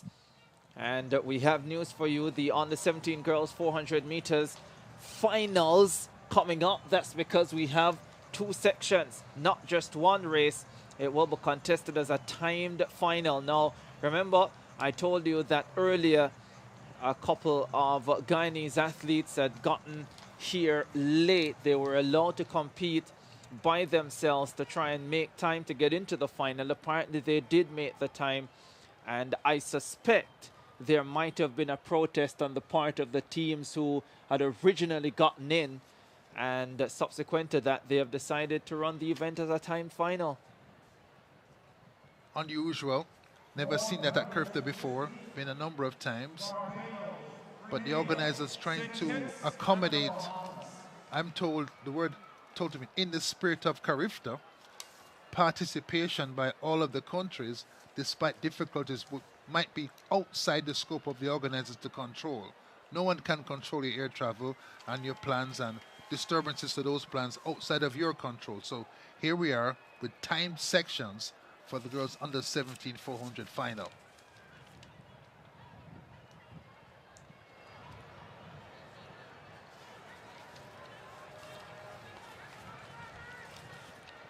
Not the best solution for the fans.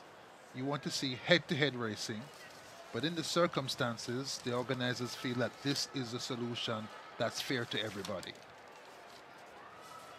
As we're getting ready for the start of this first section final, we want to invite all of our spectators, guests, visiting countries to check out the Caribbean Cultural Village, also right at the back of the Eastern Grandstand. And we want to remind everyone that we have vendors 360 all the way around the stadium. So check them all out and enjoy.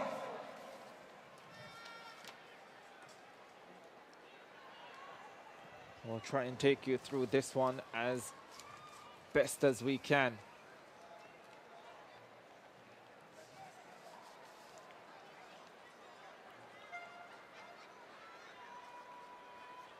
That looks like Shefoni Houston of Grenada. On your marks. Competitor 265, she goes in lane number 6.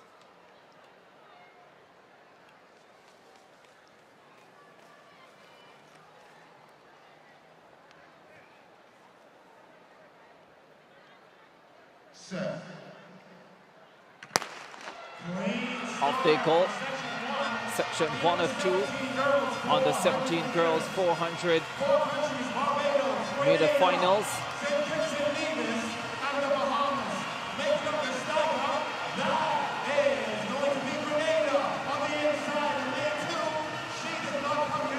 Grenada's Shefoni Houston taking things out hard and goes through the first 200 meters well to the good. Now the rest of the field will have to chase Shefoni Houston. Does she have enough to hold on down the stretch? Houston with the lead. All about time here. She's been chased all the way. But Houston holding strong. Drop her into the gold medal position after section 1. Had to go for it from early. Set the pace and trust her training. Flash time 56.95. She's won her final, but doesn't know if she's won the gold medal yet. Lanes 5.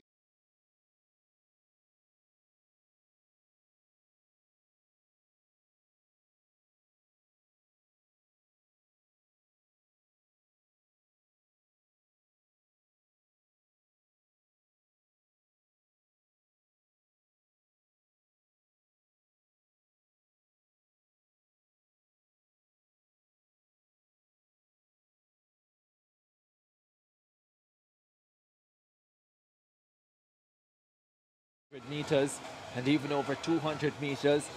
But what they tend to do there is seed those sections. So you have a slow section and a fast section. This one appears to be an attempt to make it more evenly balanced. Let's see.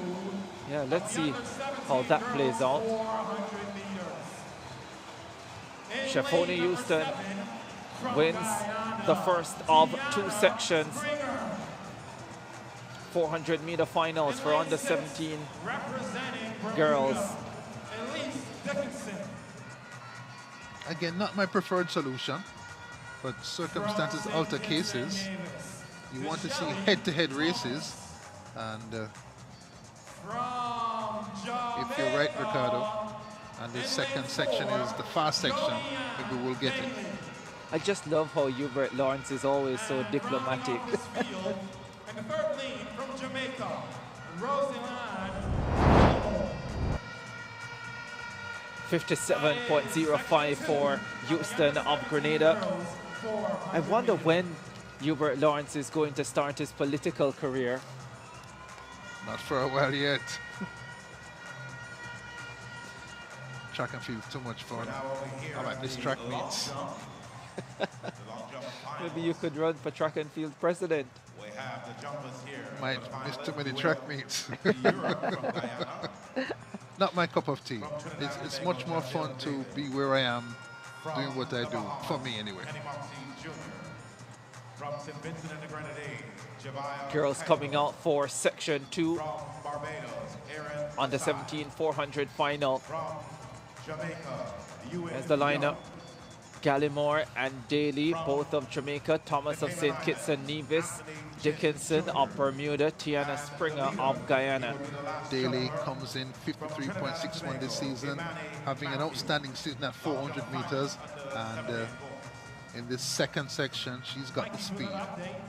The time to shoot at 57.05 in that field as well. Ladies with 54-second season's best as well, so you're right, Ricardo, this section on paper faster. The race not run on paper. They've got to go and do it. 57.05 is what they will be chasing. Feel pretty confident that 3 girls in this field will run faster than that, but you never know. Today, as an example alone, we've seen stranger things. Wow. Dramatic day in the 100 meters with presumptive favorites out watching this at a distance at this moment. So the stadium announcer now explaining why they have 2 sections of the under-17 girls 400 meters. Part of the explanation is that there was a protest, which I am not surprised about. It is only natural that that would have happened. And so here we are. Section 2 of the women's 400 meters, under 17, now in.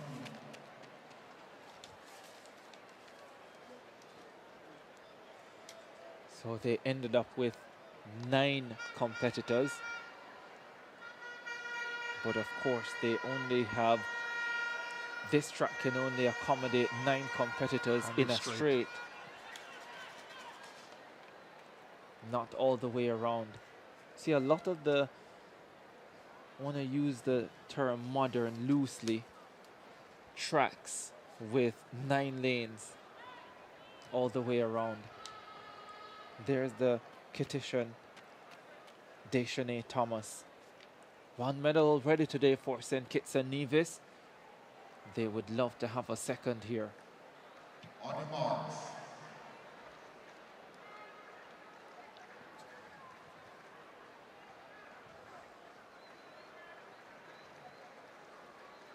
Under 17 girls 400 finals, section 2 of 2. Set. Off they go. 57.05 is the time to beat. 2 Jamaicans in the lineup. Jodie and Daly and Rosalie Gallimore. Daly has gone out quickly.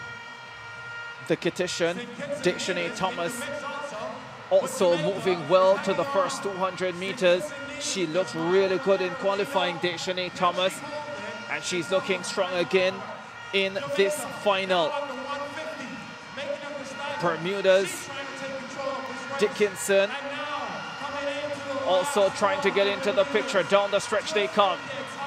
Jodie and Daly of Jamaica ahead of Deschaney Thomas. The Guyanese finishing fast as well. Springer on the outside. Springer steps forward and strikes gold for Guyana. 54.25 on the clock. She timed it beautifully. We didn't get the chance to see her in qualifying. It's been a long road, some would say a long flight to this gold, but she has it. What a moment for this Guyanese young lady. Wow, big finish to get past the top 2 who seem to be running away to gold and silver. Never over till it's over. And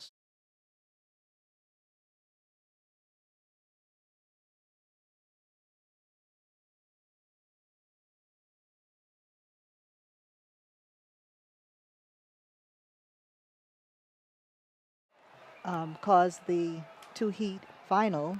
And so I think maybe she felt some pressure to perform and do well. A lot of the running done in the last 150, Hubert. Yes, well back as they started to turn towards the grandstand straight away. On the outside, she'll disappear from the picture in a second. No, here she comes, charging. Thomas second, Daly first. Springer goes past Thomas and keeps on hustling to get past Daly, who sees her too late to react. Gold for Guyana. Wow. 54.4 seconds. Confirmation 54.32 for Tiana Springer of Guyana, 54.81 for Jodie and Daly of Jamaica, and the bronze medal to Deschanel Thomas of St. Kitts and Nevis, 55.46. She beat a late arrival, she beat a protest, and now she has beaten the field to secure CARIFTA under 17 gold. Tiana Springer of Guyana. What a story to tell for many years to come.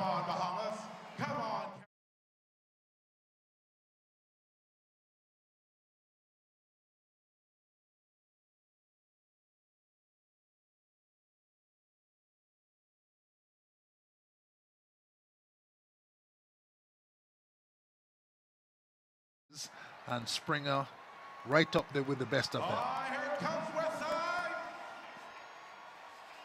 400 finals out the way. We have the 200 heptathlon, we have the 400.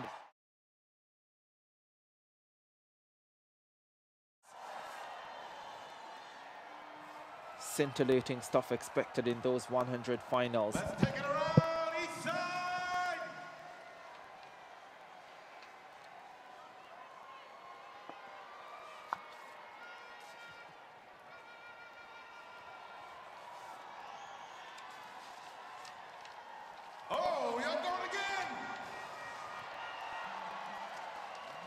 Long jump.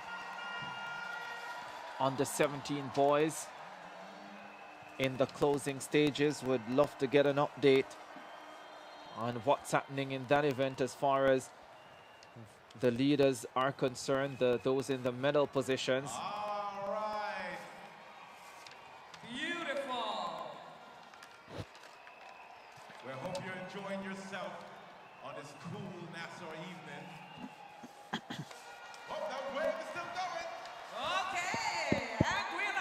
There's competitor 124, Kenny Moxie Jr. of the Bahamas. Best of 623 came in the third round. Takes off just behind the board. Almost went off into a karate sideways kick, but gets over 6 meters. Twists in the air during his flight phase, and he and coach Kenny Moxie need to work on that. Certainly has good spring in his legs and good speed on the runway. CARIFTA Games 2023.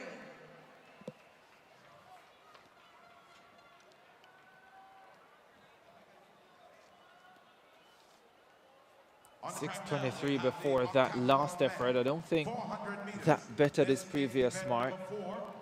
This is competitor 429. Javier Cato of St. Vincent and the Grenadines. Looks as if we are down to the final 8 because we are in round 4. Has a 634 to his credit, Cato. Improving, 623, 633, 634. Needs a bit more to get towards the podium.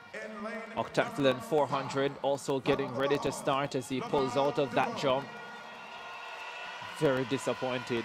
Happens a lot in the 4th round because after the first 3 rounds, they stop the competition and reconfigure with the best jumper from the first 3 jumping 8th, and that can cool down people's minds and their bodies, and you see lots of fouls in the field events in round number 4. Octathlon boys 400 meters coming up as well. 2 heats of that as we're with the long jump for under 17 boys.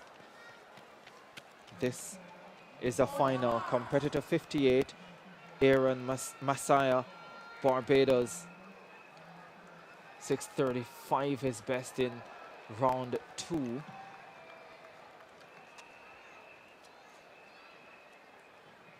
Octathlon boys, 400 athletes on their marks.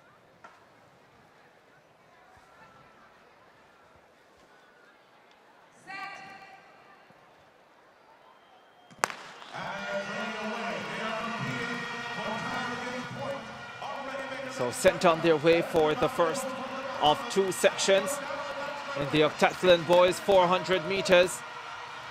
Final event of day number 1. The crowd going wild for Lavardo DeVoe of the Bahamas. He's in lane number 5. All eyes on Defoe of the Bahamas. As he's about to turn into the straightaway, they are about to tear the house down. Bermuda's Joseph James rallying down the home stretch. James is finishing really well, finds an extra gear and comes through to win it. 50.26 for the Bermudan Joseph James. Lavarda Defoe had run a tremendous first 300 meters, but just couldn't hang on down the stretch. Tough after 4 events starting at 9 o'clock this morning. And these young boys, warriors, and not too many multi-event competitions in the Caribbean anyway. And for a number of them, this will be their first. But big finish for the Bermudian. Comes through to win that first section and to rack up a huge contribution of points to his 8-event total when it ends tomorrow. Joseph James with a big run down the home stretch, getting by the Bahamian. Lavarda Defoe, the last 10 meters to take the first of 2 sections in the octathlon boys 400 meters. Second section coming up, and there is a second Bahamian, Rihanna Todd. And so the crowd keeps going. And that concludes heat number 1 of the 400 meters for octathlon men. They're going to go and get a nice cool down and get ready for tomorrow morning. And they'll have 2 events in the morning and 2 events tomorrow afternoon to wrap up the octathlon. And we have those points. We'll give those points shortly. As soon as we can get those points, we can give them for the athletes. Boys out there all day. Number 2 from Trinidad and Tobago. Weary. In lane number 3. You look down to your chest, left side, see your country's crest. From the US Virgin Islands. In most cases, energizes you for one last big effort in the day. In lane number 6 from Dominica. Telemi. In lane number 7 from the Bahamas. Rihanna Todd. Yes, and certainly we must remember that the athletes are going to try to do their best in events that they know are their stronger events. And so when you see an athlete goes out the way the Bahamian went out, you know that he feels that that's his strong event. And so they're always keeping in mind that they need big points in their stronger events.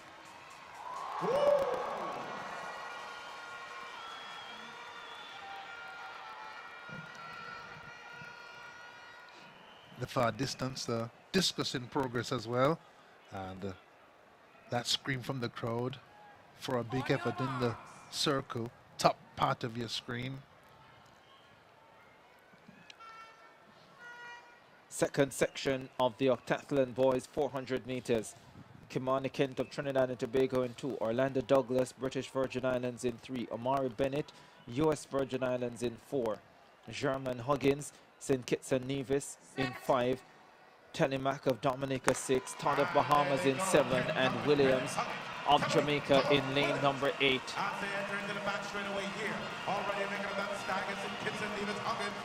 Down the backstretch they go.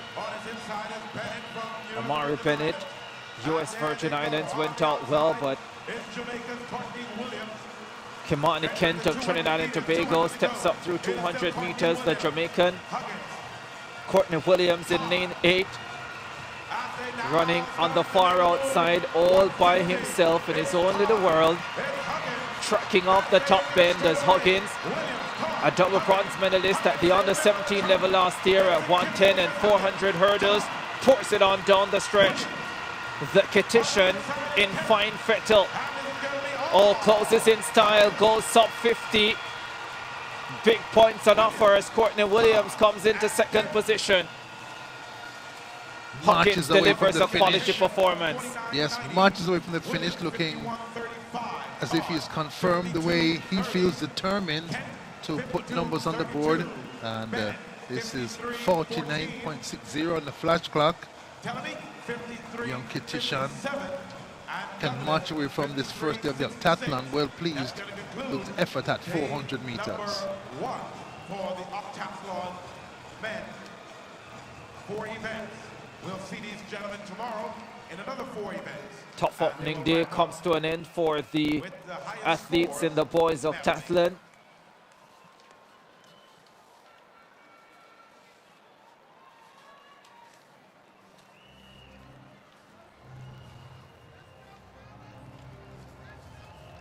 Medal ceremony. We'll have a series of medal presentations now, as the Trinidad and Tobago athlete Kimani Kent needs a wheelchair to depart the scene. Seen that wheelchair too often today. As, This is the medal ceremony for the 400 meters under 20 girls.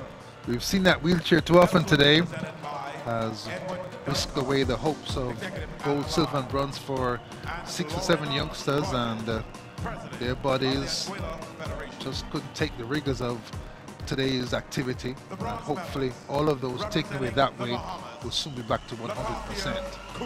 Presentations: girls under 2400. Cooper of the Bahamas running on late to snatch the bronze medal. Fine finish for Cooper. Big name that. Bronze in the 400. Seemed out of it with 110 meters to go. But that never say die attitude that Pauline Davis would have spoken to the team about the days leading up came to the fore. Javonia Valcott. Valcourt, a massive personal best. 52.12. She engaged the battle with the eventual winner, and just as tall as Shona Miller-Weibo. Watch that space, watch that name.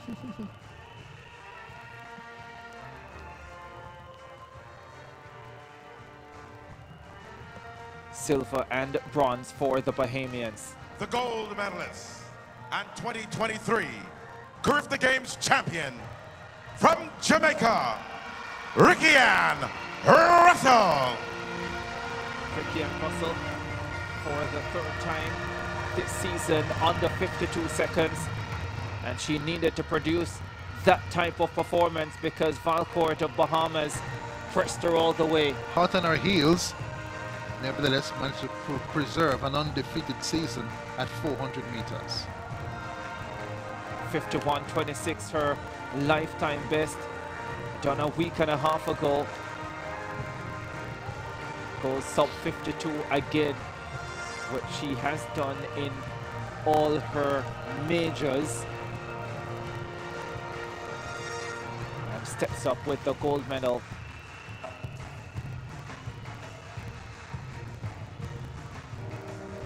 What a talent.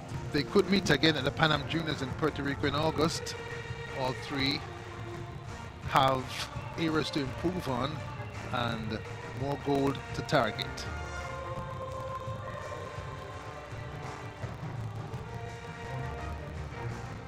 Get the feeling we'll be seeing those girls for many years to come.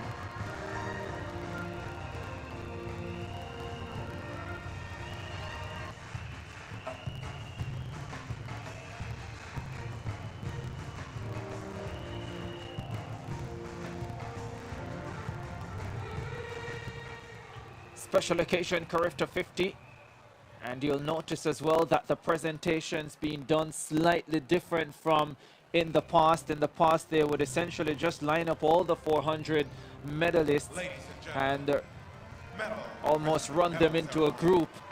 Now, each medalist, each winner getting their moment, having a special feel, and that's important. Big deal. 50 CARIFTAs, and big deal 50th anniversary of independence in the Bahamas, and some pomp and ceremony perfectly okay when you have these double 50s coming together. This is on the 17 boys 400. For the 400 meters under 17 boys. The medals will be presented by our much title of the pomp and sponsor, pageantry you see here today would have been some of the legacy that we would have kept from when we hosted the IAAF World Relays, you would see even as the athletes come in, they're the digital boards and the big introductions, and so.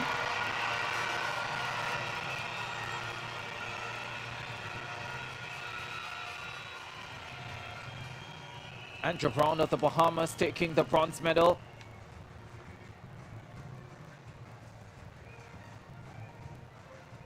The silver medalist from St. Kitts and Nevis, Jalen Bennett. Jalen Bennett of St. Kitts and Nevis getting the silver medal, their first medalist of CARIFTA 2023.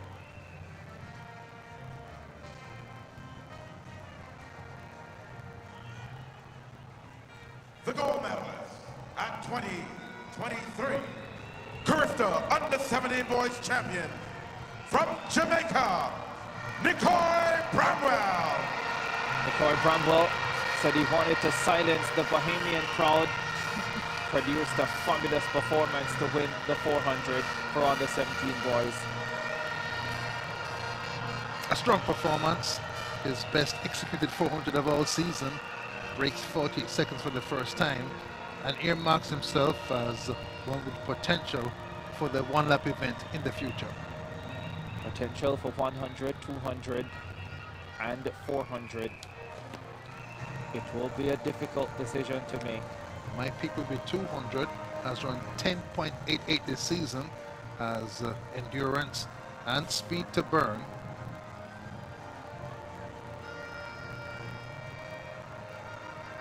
Jamaica, Bahamas, St. Kitts and Nevis represented among the medals in the Under-17 boys 400 meters.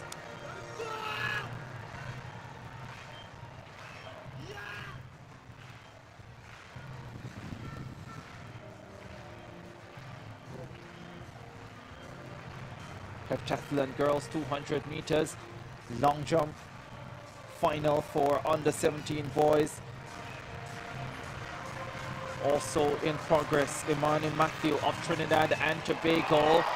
Lovely jumper, great speed on the runway, seemed to have a nice takeoff, and there's a bow to the fans in the grandstand and the applause. He knows that feels really like he was in the zone.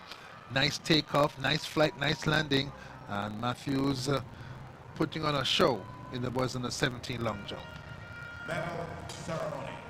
Always peppering that 7-meter line all night.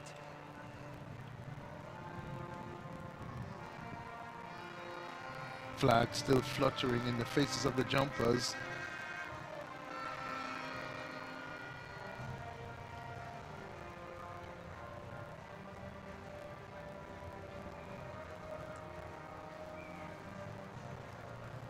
This is the medal ceremony for the 400 meters under-20 boys. The medals will be presented by Mr. Mike Sands, Bahamas, President of the North American Heptathlon girls 200 meters coming up. Association. Final event of day number 1. Hurdles, high jump, shot put, 200 on day number 1. Long jump, javelin, 800, day number 2. On the screen, making the presentations, the president of the area Federation for Track and Field, NACAC, Mike Sands, honored last night for his service to track and field. He served over 10 years as B3A's president, and now he serves as the 4th NACAC president.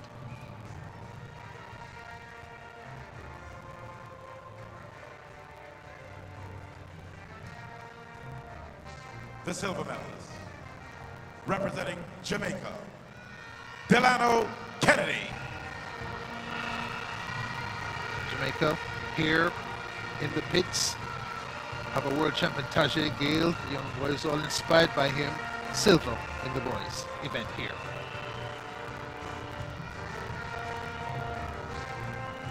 Kennedy came in as defending champion, narrowly missed out The on gold defending medalist his title. and 2023 CARIFTA under-20 boys 400 meter champion from Jamaica, Jashana Dennis. The champion, Shauna Dennis, spoils Kennedy's undefeated season with a measured run to 46.42 across the line and wins a title for himself of Caribbean champion.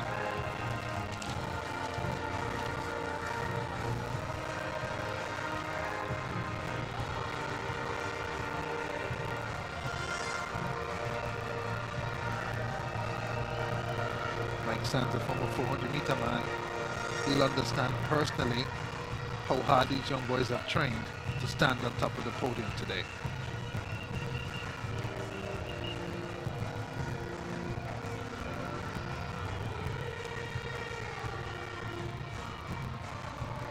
Dennis gold, Kennedy silver, Glasgow bronze.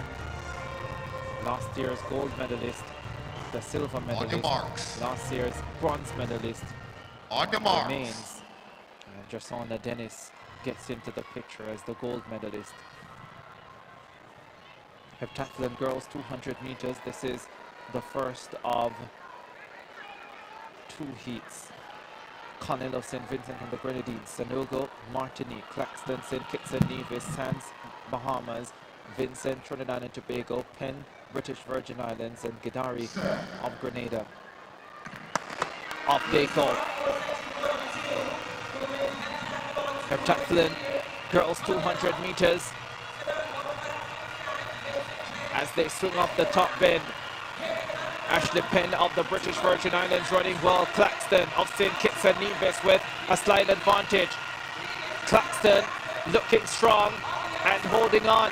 Claxton will win this one. 25.83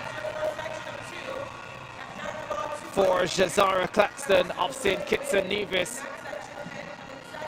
Fine cricketer, fine footballer, and finishes day 1 of the heptathlon at CARIFTA Games with a victory over 200 meters.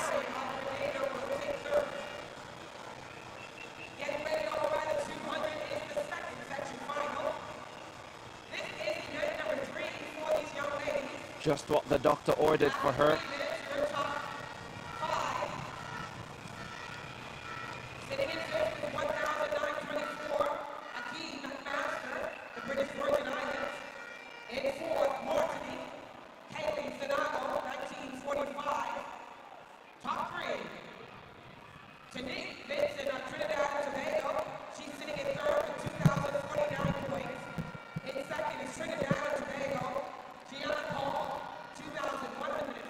Cricketer, footballer, track athlete. This event perfect for her in track and field, boundless energy, competitive in the high jump, and decent in the shot put, and her natural ability to run shown in the 200 meters. For sure, as we come to the second and final. This one has the overall leader, Sharika Christie of Jamaica, 2,243 points. Gianna Paul in second overall, Trinidad and Tobago, 2,105 points. Tanique Vincent, third overall, 2,049 points. Vincent went in the first section of the 200 meters. Sanogo of Martinique, who also went in the first section, 1945, started the 200s in fourth, 1,945 points. McMaster of the British Virgin Islands in this race in lane 7. She's in fifth overall, 1,924 points. Last year's silver medalist will need a big second day, and she'll want to close out strong here as well. Sent on their way. Christie of Jamaica in lane number 8 goes out well, so does Paul. Kaylee Pratt of Bahamas also running well as they make their way off the curve and into the straightaway. Gianna Paul and Sharika Christie. They are 1 and 2 in the overall rankings. They are 1 and 2 in this race. Paul holding off Christie. Gianna Paul and Christie to the line. Gianna Paul gets there first, and she will narrow the advantage, narrow the deficit, but only just. At the end of day number 1, Gianna Paul finishes strong. Determination by both girls. Paul behind off the curve. Christy on the outside going fast, but this girl in lane number 5, Gianna Paul of Trinidad and Tobago, gutted it out to sneak past at the line and to close that points gap between her and the Jamaican. Fine effort, 4th one in one day for Gianna Paul and the ladies in the heptathlon.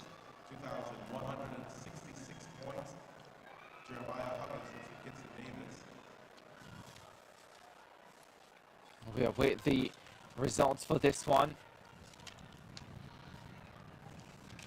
Gianna Paul, the winner, saw 25:10 on the clock. We await confirmation.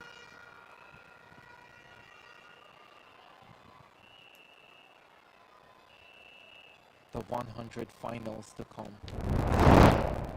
Here's another look at it. Christy, the overall leader, Jamaica, green and gold, lane number 8.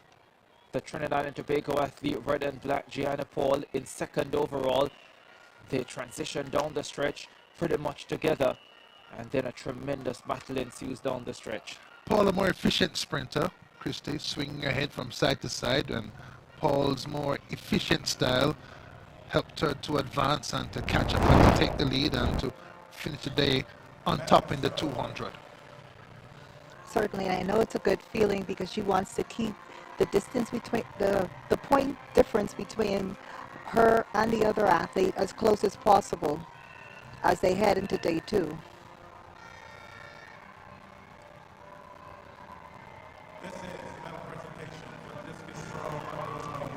Medal presentation for the under 20 boys discus throw.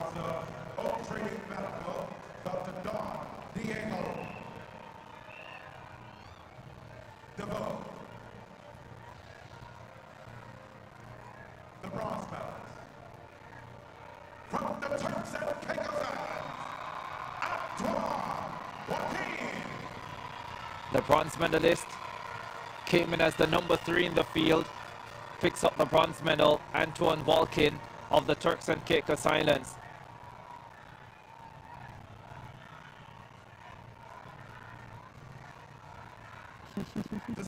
Shouts of 649 coming from the stands. Shaquan Dunn, silver medal for Jamaica.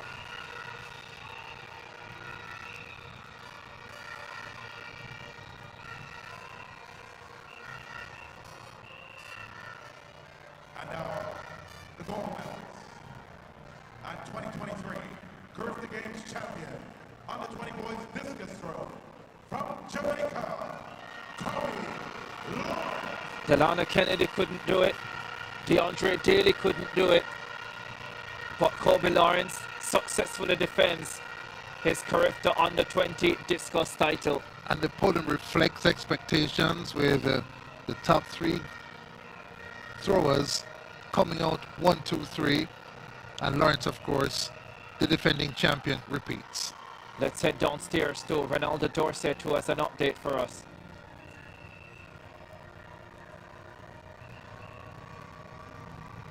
Heard from the crowd, Anthony Chin of the Cayman Islands finished 3rd on his first attempt, jumped 6.48. Finishing 2nd was Aaron Messiah of Barbados. On his final attempt, he jumped 6.49. And leading the field, Imani Matthew of Trinidad and Tobago, the only competitor to clear the 7-meter mark twice. He jumped 7.13 on his first attempt, 7 meters flat on his last attempt to secure the gold medal. Back to you. Yeah, thanks very much. Having a look there at Anthony Chin of the Cayman Islands, a 6.48 effort getting him the bronze medal.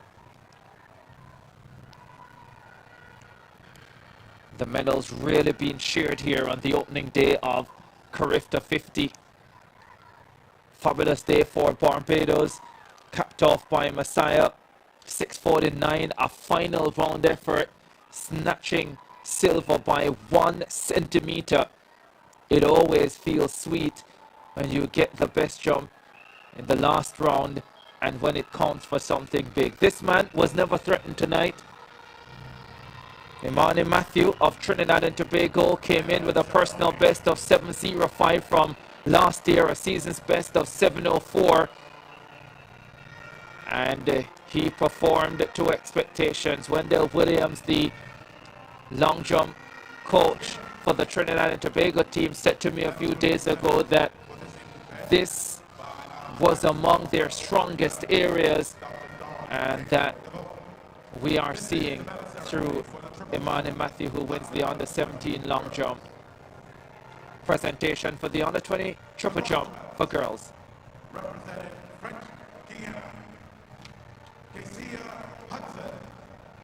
Won it last year. Kesia Hudson had to settle for bronze this time around. Still on the podium, gold and bronze in 2 seasons. That's not chopped liver. We're seeing today how difficult it is to repeat.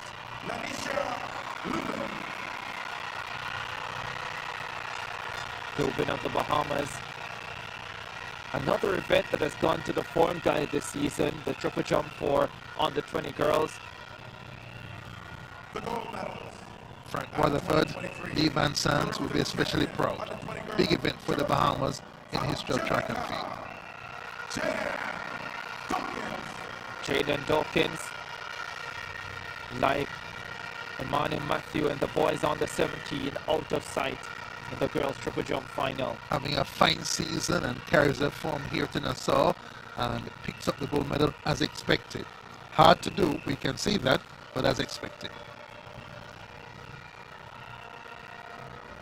All smiles. It's always so wonderful when all the medalists are happy. I don't know if Tanique has ever won a medal and not be too happy. Yeah, certainly. We all show up to the meets expecting to win gold. But, you know, your competitors are training, they're working out hard too. And so after you've given your best, you just want to get on that podium no matter what color the medal is. It's always an honor to bring home a medal for your country. Certainly is.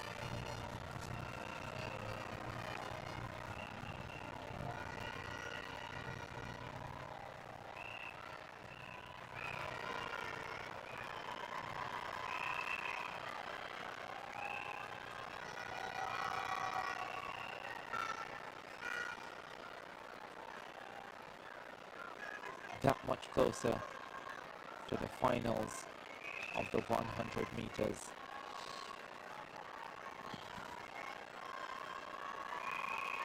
Started today with great expectations of a clash in the under 20 girls 100 featuring Adeja Hodge of the British Virgin Islands and Alana Reid of Jamaica. Hodge, a no-show, gold and gold training, decided to forego the event, not just the 100, but from what we're hearing, we will not see her compete at these CARIFTA Games.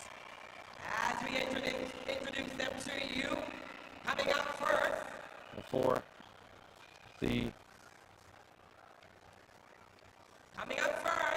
athletes we saw earlier, for the first time in the history This is a special exhibition race for the Special Olympics.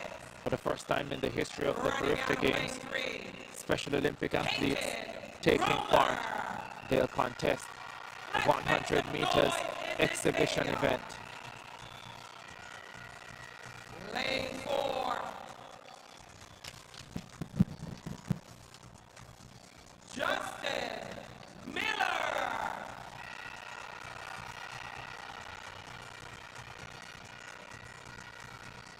Running in lane 5, Devon Forbes. Come on, let's make some noise in this stadium. Lane number 6, Xavier Rowe. And running out of lane number 7, Travis Cooper. All representing the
the growth of the CARIFTA Games, and there is no better time than the 50th for us to witness for the first time at these games a Special Olympics race. Exhibition event, and they all deserve to be cheered all the way through this 100 meters. As Hubert Lawrence said at the end of Usain Bolt's final race, the Racers Grand Prix in Kingston in 2017, there are times when times don't matter. This is one of them.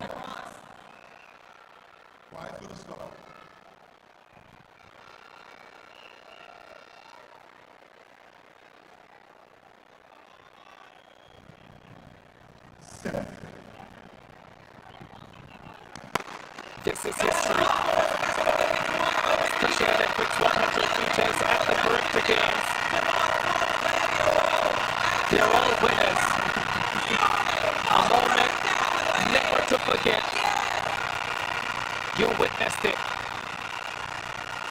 It's a Bahamian victory, but it's a victory for the Caribbean. It's a victory for the CARIFTA Games. It is a victory for Special Olympians across the region. This is history. This is victory.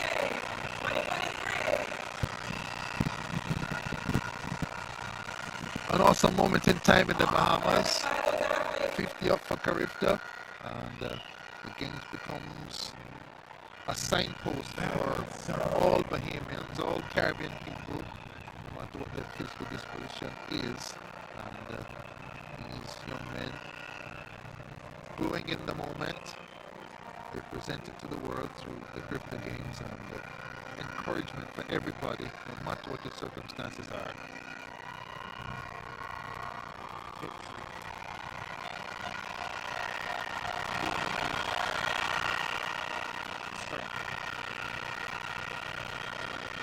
The message: stumble at the start. If you stumble, gather yourself and keep on going. Even when the odds seem stacked against you, never give up. Look at the satisfaction. Arms on high. I've done it. Once you're in the race, give it all you have.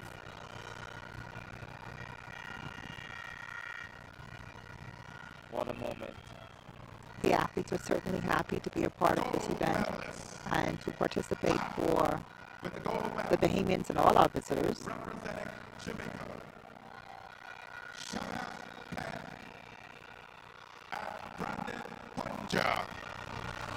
Tie for the gold medal. In the under-20 boys high jump last year, Brandon Pottinger and Aaron Antoine of Trinidad and Tobago provided one of the clashes of the event. Tremendous head-to-head duel.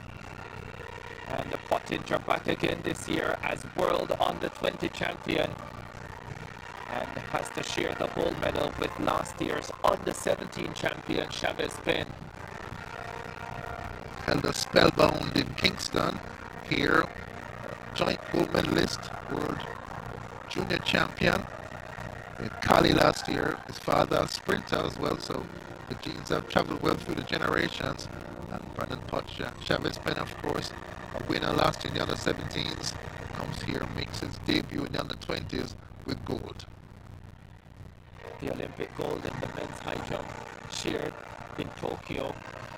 The CARIFTA under-20 gold on the boys' side shared in Nassau. Wow.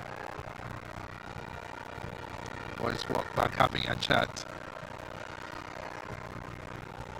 about gold medal. They're both very successful here.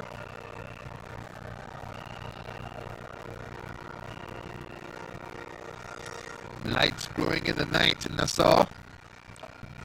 Sprint starts to come out in a few moments.